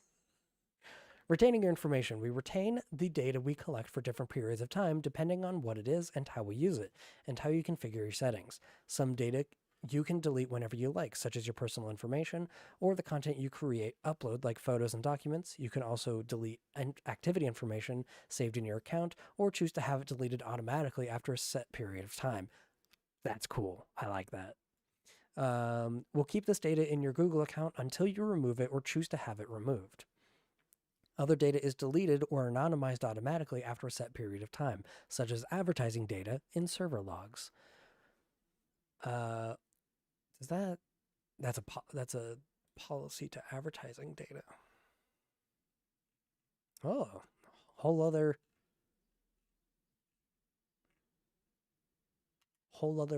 policy. That's cool. We'll see if I have the energy to look at that after this. Let's see here. We keep some data until you delete your Google account, such as information about how often you use our services, and some data we will retain for longer periods of time when necessary for legitimate business or legal purposes, such as security, fraud, and abuse prevention, or for financial record keeping. When you delete data, we follow a deletion process to make sure that your data is safely and completely removed from our servers and retained only in anonymized form. We try to ensure that our services protect information from accidental or malicious deletion. Because of this, there may be delays between when you delete something and when copies are deleted from our active backup systems. Okay. So, actually, yeah, that's exactly it. Google is used by almost everyone, so of course there's going to be significantly more attention on this policy. Uh, it's a side effect of just being a gigantic company. Meta's, weirdly enough, is also pretty easy to read, right? Um, but Yeah, so what was I going to say here? Oh yeah, when I accidentally deleted my Google account and my channel, I was so scared. But they do like there is a delay when you delete something, which is actually helpful. Like honestly,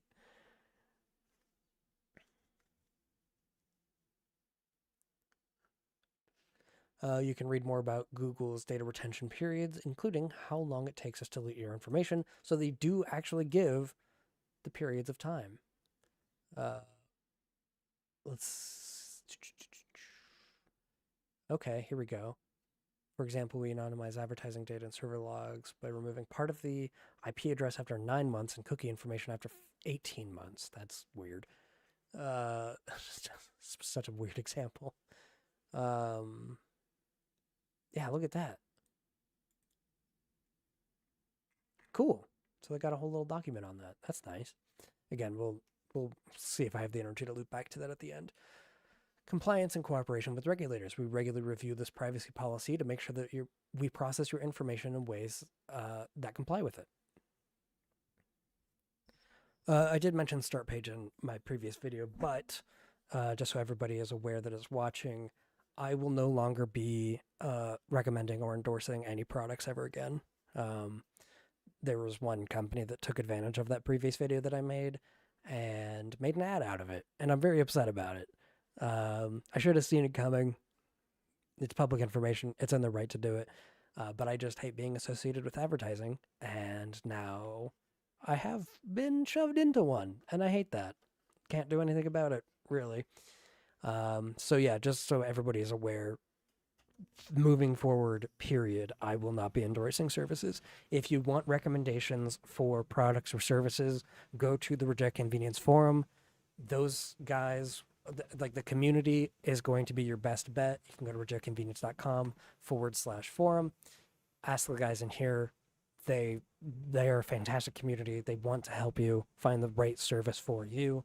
This includes things like Linux distros and everything. Like seriously, these guys are great. Go there for recommendations on products and services because I will not be that anymore.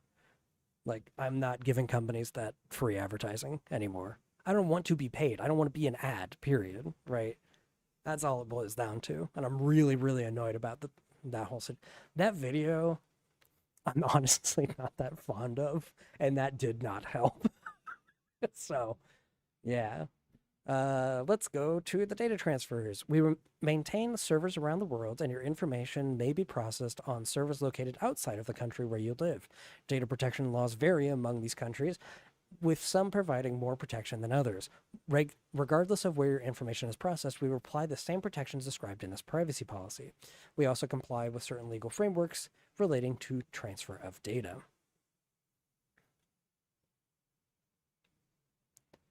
Let's see here. Servers around the world. For example, we operate data centers located around the world to help us keep our products continuously available for users. Okay, that was not a helpful description. When we receive formal written complaints, we respond by contacting the person who made the complaint. We work with the appropriate regulatory authorities, including local data protection authorities, to resolve any complaints regarding to the transfer of your data that we cannot resolve with you directly. U.S. state law requirements. Some U.S. state privacy laws require specific disclosures. Look at all these. Oh, they keep the list updated. Look at all these winner states. These states rock. If you live in one of these states, don't specify that you do, because that's directly identifiable information. But give a clapping emoji, because that doesn't identify specifically which state you live in. So, yeah, California, Virginia, Colorado, Connecticut, Utah, Washington, Nevada, Florida, Texas, Oregon, Montana, New Jersey, New Hampshire, Nebraska, Iowa, Delaware, Tennessee, Minnesota, Maryland, Indiana, Kentucky, and Rhode Island. My goodness, what a list of heroes. JK, some of them are worse than others, like Utah's Consumer Privacy Act is not that good, but it counts. It's there. That's something. We'll take something over nothing. The rest of the United States.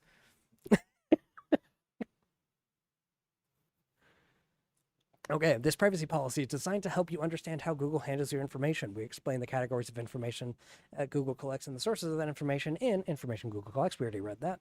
We explain the purposes of which Google collects and uses information and why Google collects data. We already looked at that.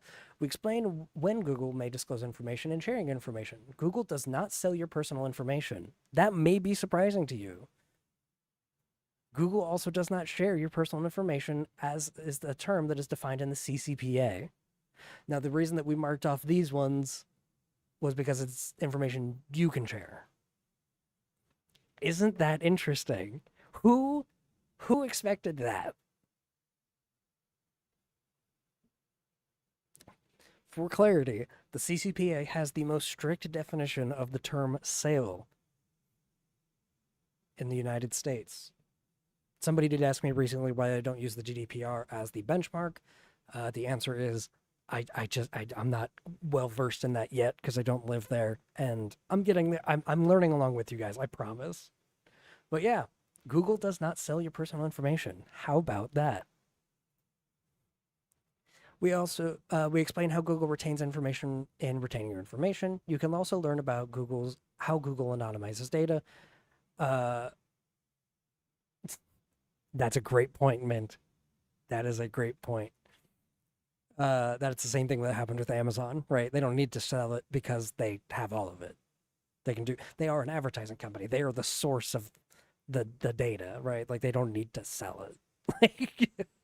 As described there, when Google anonymizes data to protect your privacy, we maintain policies and technical measures that avoid re-identifying that information.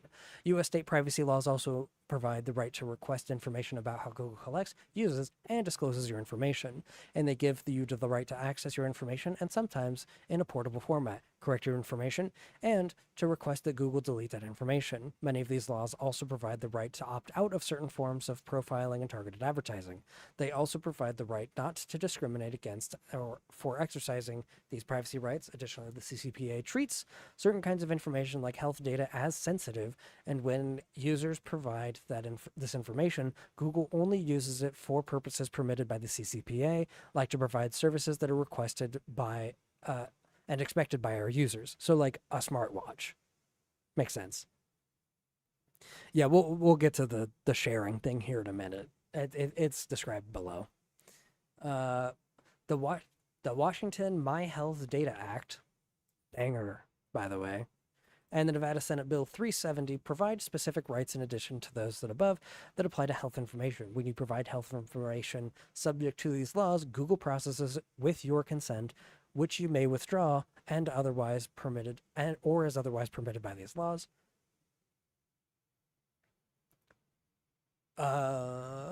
Listen, I'm not saying that we need to trust Google, but their privacy policy is like legitimately one of the easiest policies I've ever read in terms of language. Not length, definitely not length, as you can see by the 2-hour timestamp.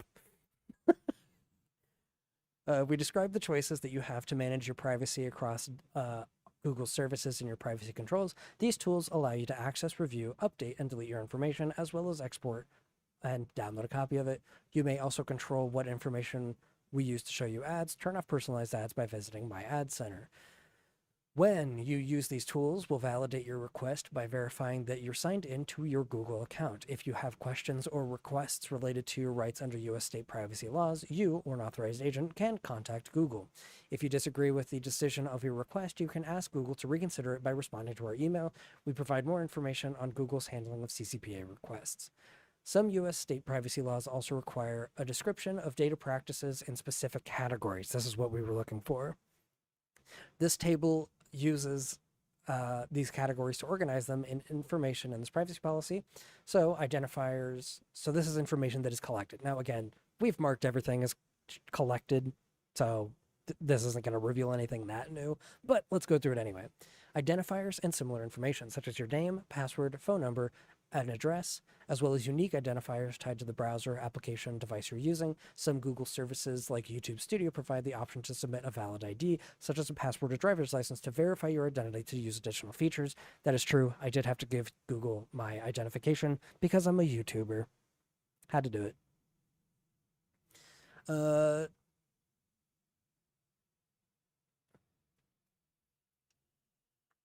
yeah, it's interesting. I do think that there's definitely some when we this is true in basically every policy we've ever read. Once we get to the CCPA version of a privacy policy, things become way more apparent, and it's seemingly by design that it's always at the bottom.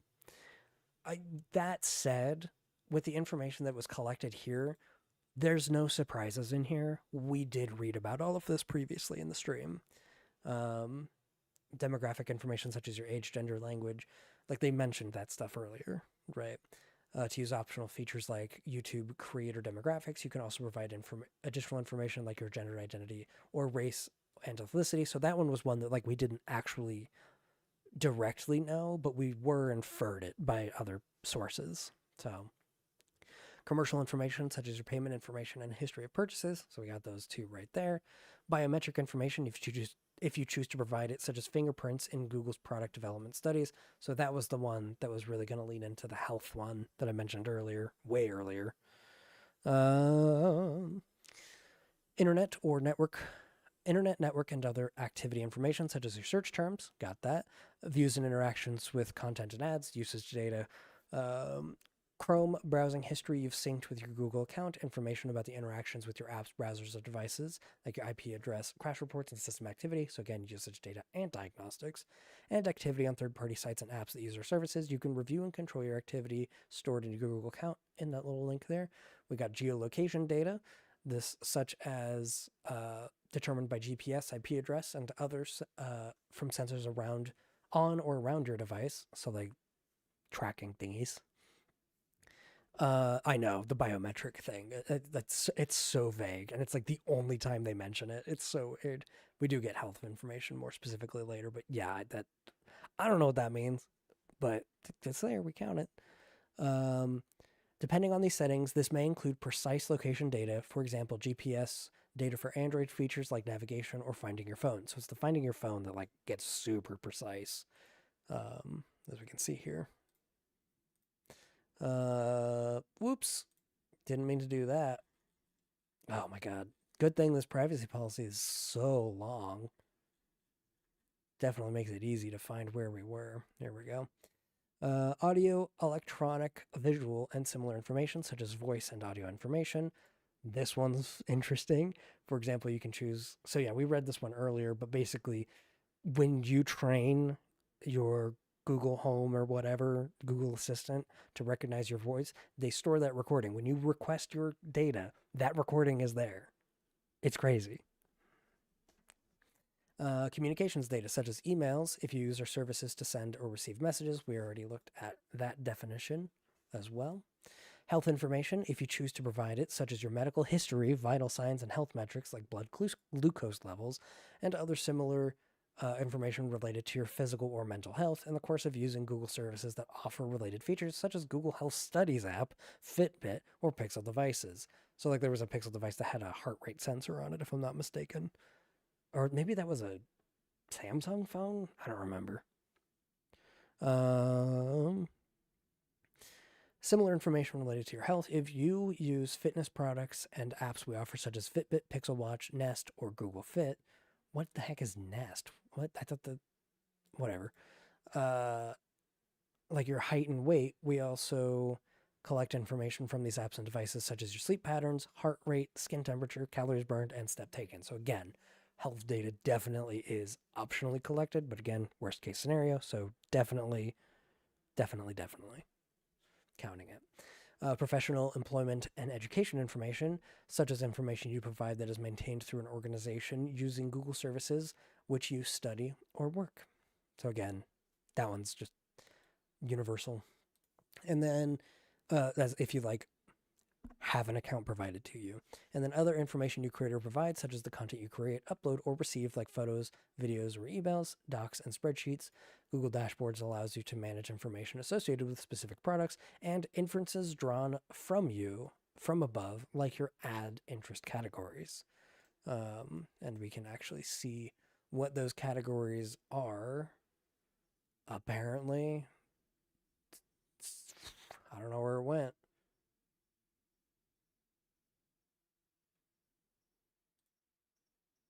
It just doesn't go anywhere. That's a broken link.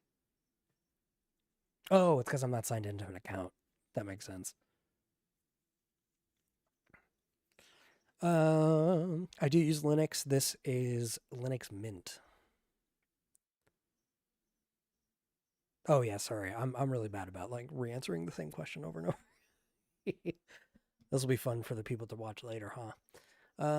Okay, so the business purposes for what information may be used or disclosed. Okay, so this is the stuff that they share and why. Um, so protecting against security threats, abuse, and illegal activity. Google uses and may disclose information to detect, prevent, and respond to security incidents. For example, protecting against malicious, deceptive, fraudulent, or illegal activity. For example, to protect our services, Google may receive or disclose information about IP addresses that malicious actors may have compromised. So that's going to be identifiers and location, technically. Auditing and measurement. Google uses information for analytics and measurement to understand how services are used, as well as to fulfill obligations to our partners like publishers, advertisers, developers, or rights holders. We may disclose non-personally identifiable information publicly and with those partners, including for auditing purposes. We're going to call that other data. That kind of fits into usage data, though. That's interesting. Honestly, that's not a bad idea. With the isn't NeoFetch not a thing anymore? What's the new one? Or that there's I know there's like 1,000 alternatives. I can't remember.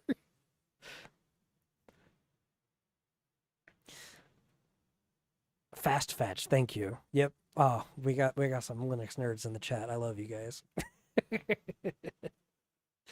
Let's see. Maintaining our services. Google uses information to ensure our services are working as intended, such as tracking outages or troubleshooting bugs or other issues that you report to us. Research and development. Google uses information to provide our services to develop new products, features, and technologies that benefit our users and the public. For example, we use publicly available information to help train Google's AI models and build products and features like Google Translate, Gemini apps, or cloud AI capabilities. Can we get an ugh in the chat? Use of service providers. Google shares information with service providers to perform services on our behalf in compliance with our privacy policy and other appropriate confidentiality and security measures. For example, we may rely on service providers to help provide customer support. Customer support would count as user content. So we already got that.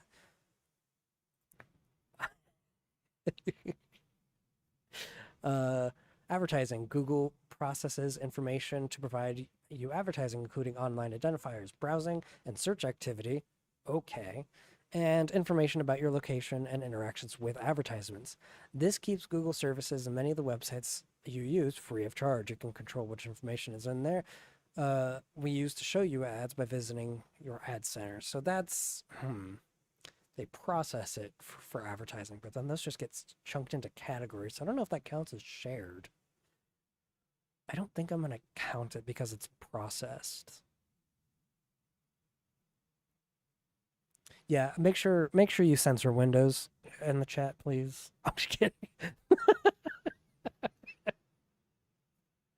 Oh, that's funny. I really respect that.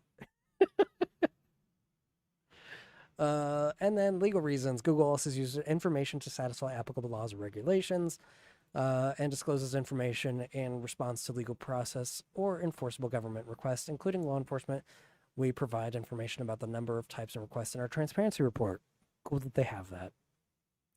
Parties with whom information may be disclosed. Other people who you choose to share information with, like docs and photos, videos or comments on YouTube, or health information through Fitbit social features. Why is that a thing? And third-party applications. Third parties with your consent, such as services that integrate with Google services.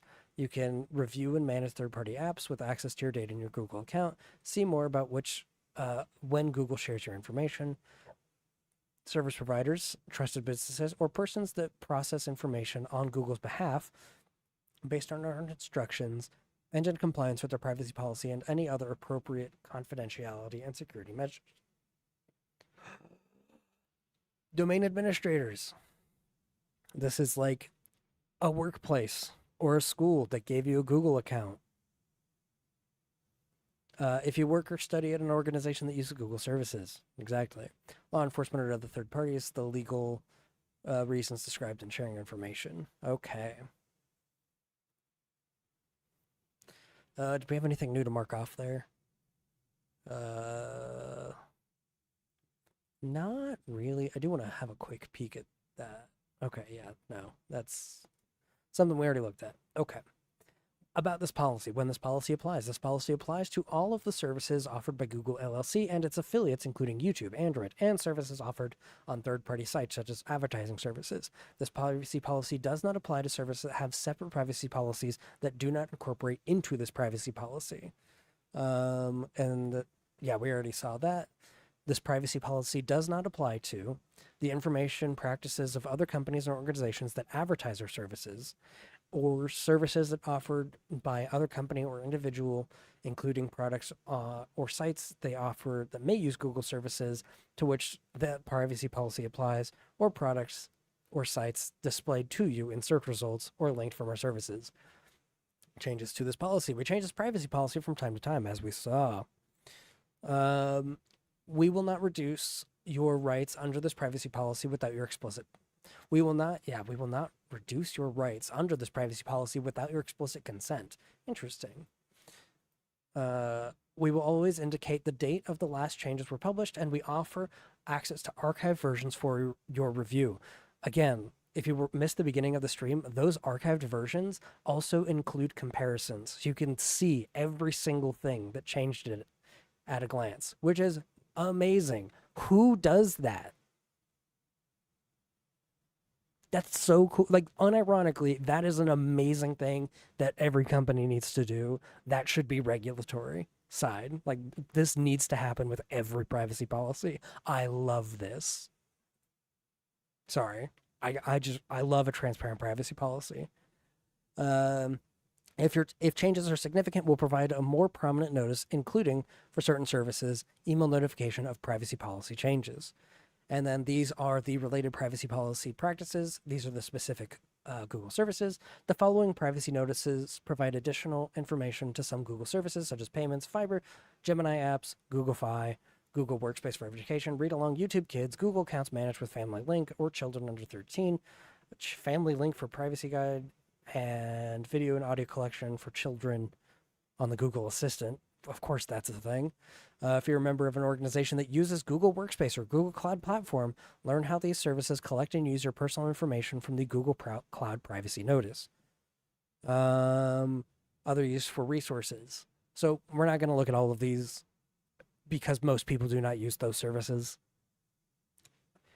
I think the main policy covers the things that most people use, like the people watching right now use YouTube. So other useful resources. The following links highlight useful resources for you to learn more about our practices and privacy settings. Your Google account is home to many of the settings you can use to manage your account. Privacy checkup. Yep.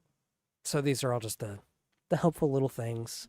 It is weird. I actually do genuinely like Google's privacy policy. This is the easiest. Like, think about it. We just read that whole thing. Yes, it's been 2 hours, but I've also been distracted by chat, right? But, like, that was, unironically, the easiest privacy policy I have ever seen. Period.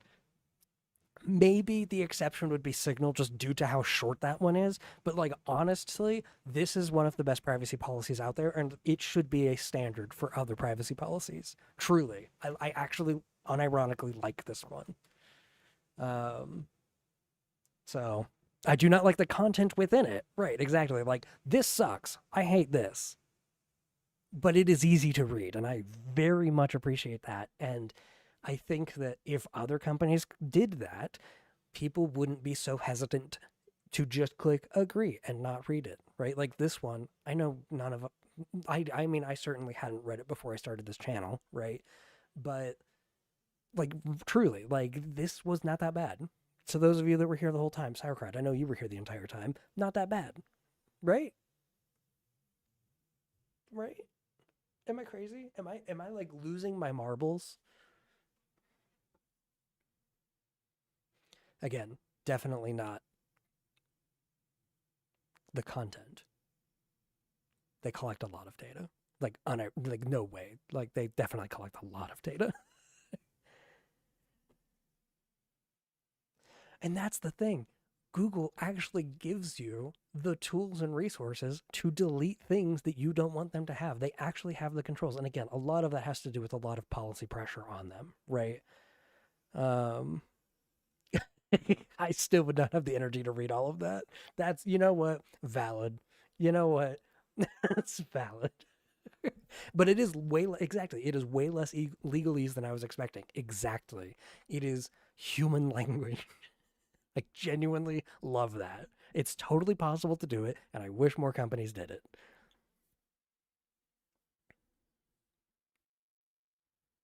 And to be clear, I think the reason this one is so easy to read is just due to the volume of public pressure against them, right? There are giant government organizations that are constantly keeping an eye on this particular company. So it makes sense that they've made this easy to read, right? Like most other companies are not as big as Google, so of course they're not subject to the same pressure, which is why theirs is generally harder to read, right?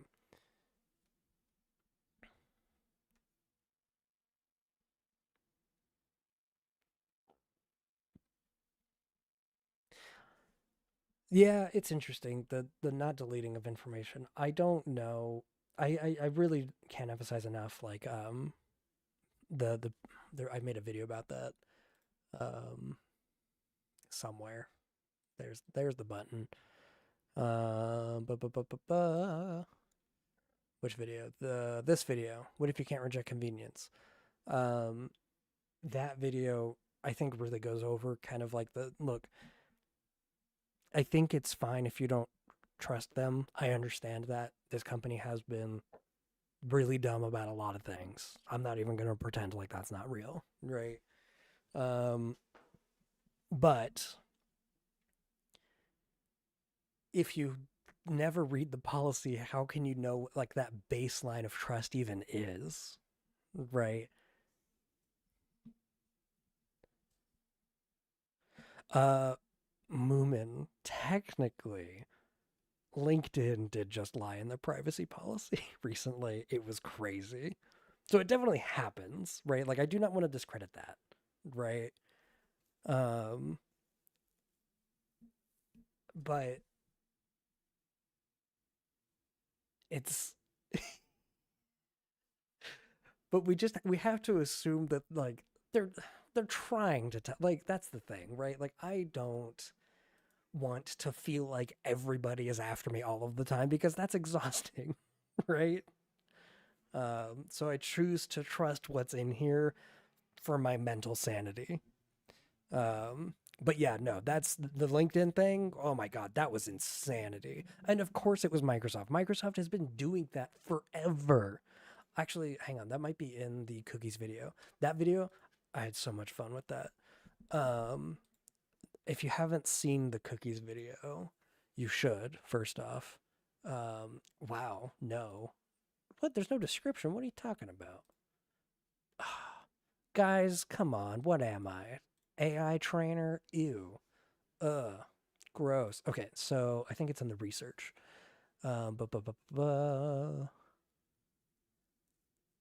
Oh man, where is it?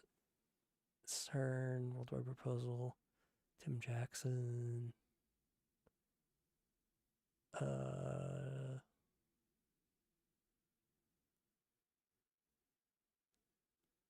Shoot, I don't know if it's here.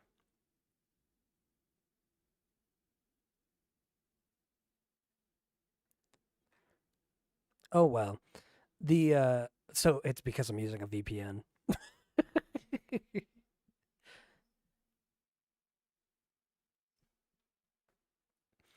So YouTube is just like angry. Oh, that's funny. It's listen. Okay, hear me out. I have a hot take for everybody watching. Light mode is the correct mode. Dark mode encourages you to use your computer at night. Light mode sucks to use at night. And so you don't want to use it at night, which is better for your brain. You shouldn't want to use your stuff at night. It's not good for you. Haha, very funny. I'm not I'm not doing it.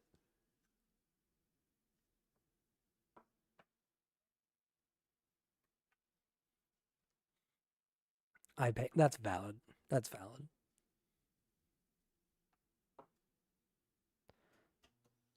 See, and that's the thing. Maybe computers should be kind of painful to use. Oh, if you okay, if you're a coder, that's different. You know what? Valid. I'm not gonna argue with that.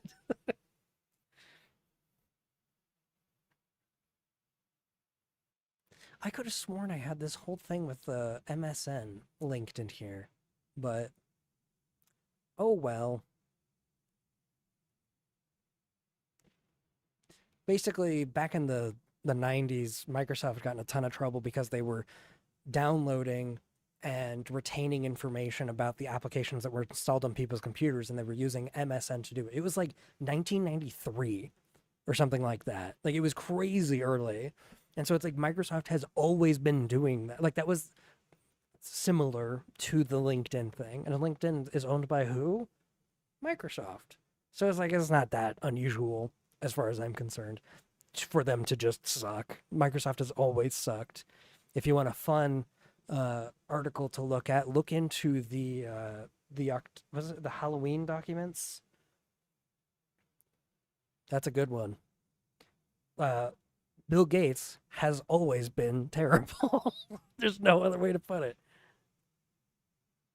It wasn't even MSN Messenger. It was MSN when it was like an internet serve. Like that's the thing. MSN has like a really interesting history. Do you remember like services like AOL? MSN was like one of those back in the day.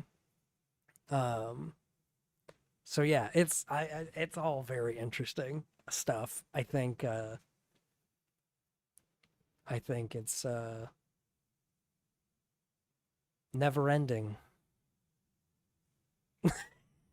Microsoft will continue to just be terrible because that's just what they do. They're really good at it.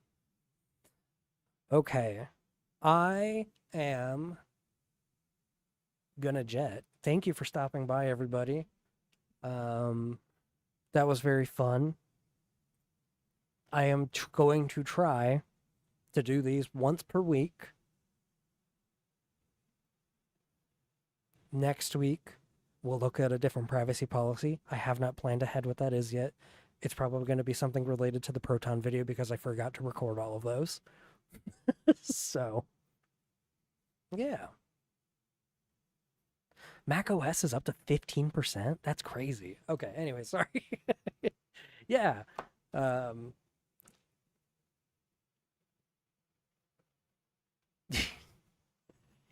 all right, yeah, that's it. No, y'all had your fun. Now you're talking about all these sponsorships. Get out of here. Psh. Yeah, scram. See, yeah. I gotta get back to rendering. That's what this computer was made for. Cooking. Oh wait, where is it? There we go. I had to download GIS. It was crazy. I downloaded all of Florida. Anyways, see ya. Bye. I will not explain further.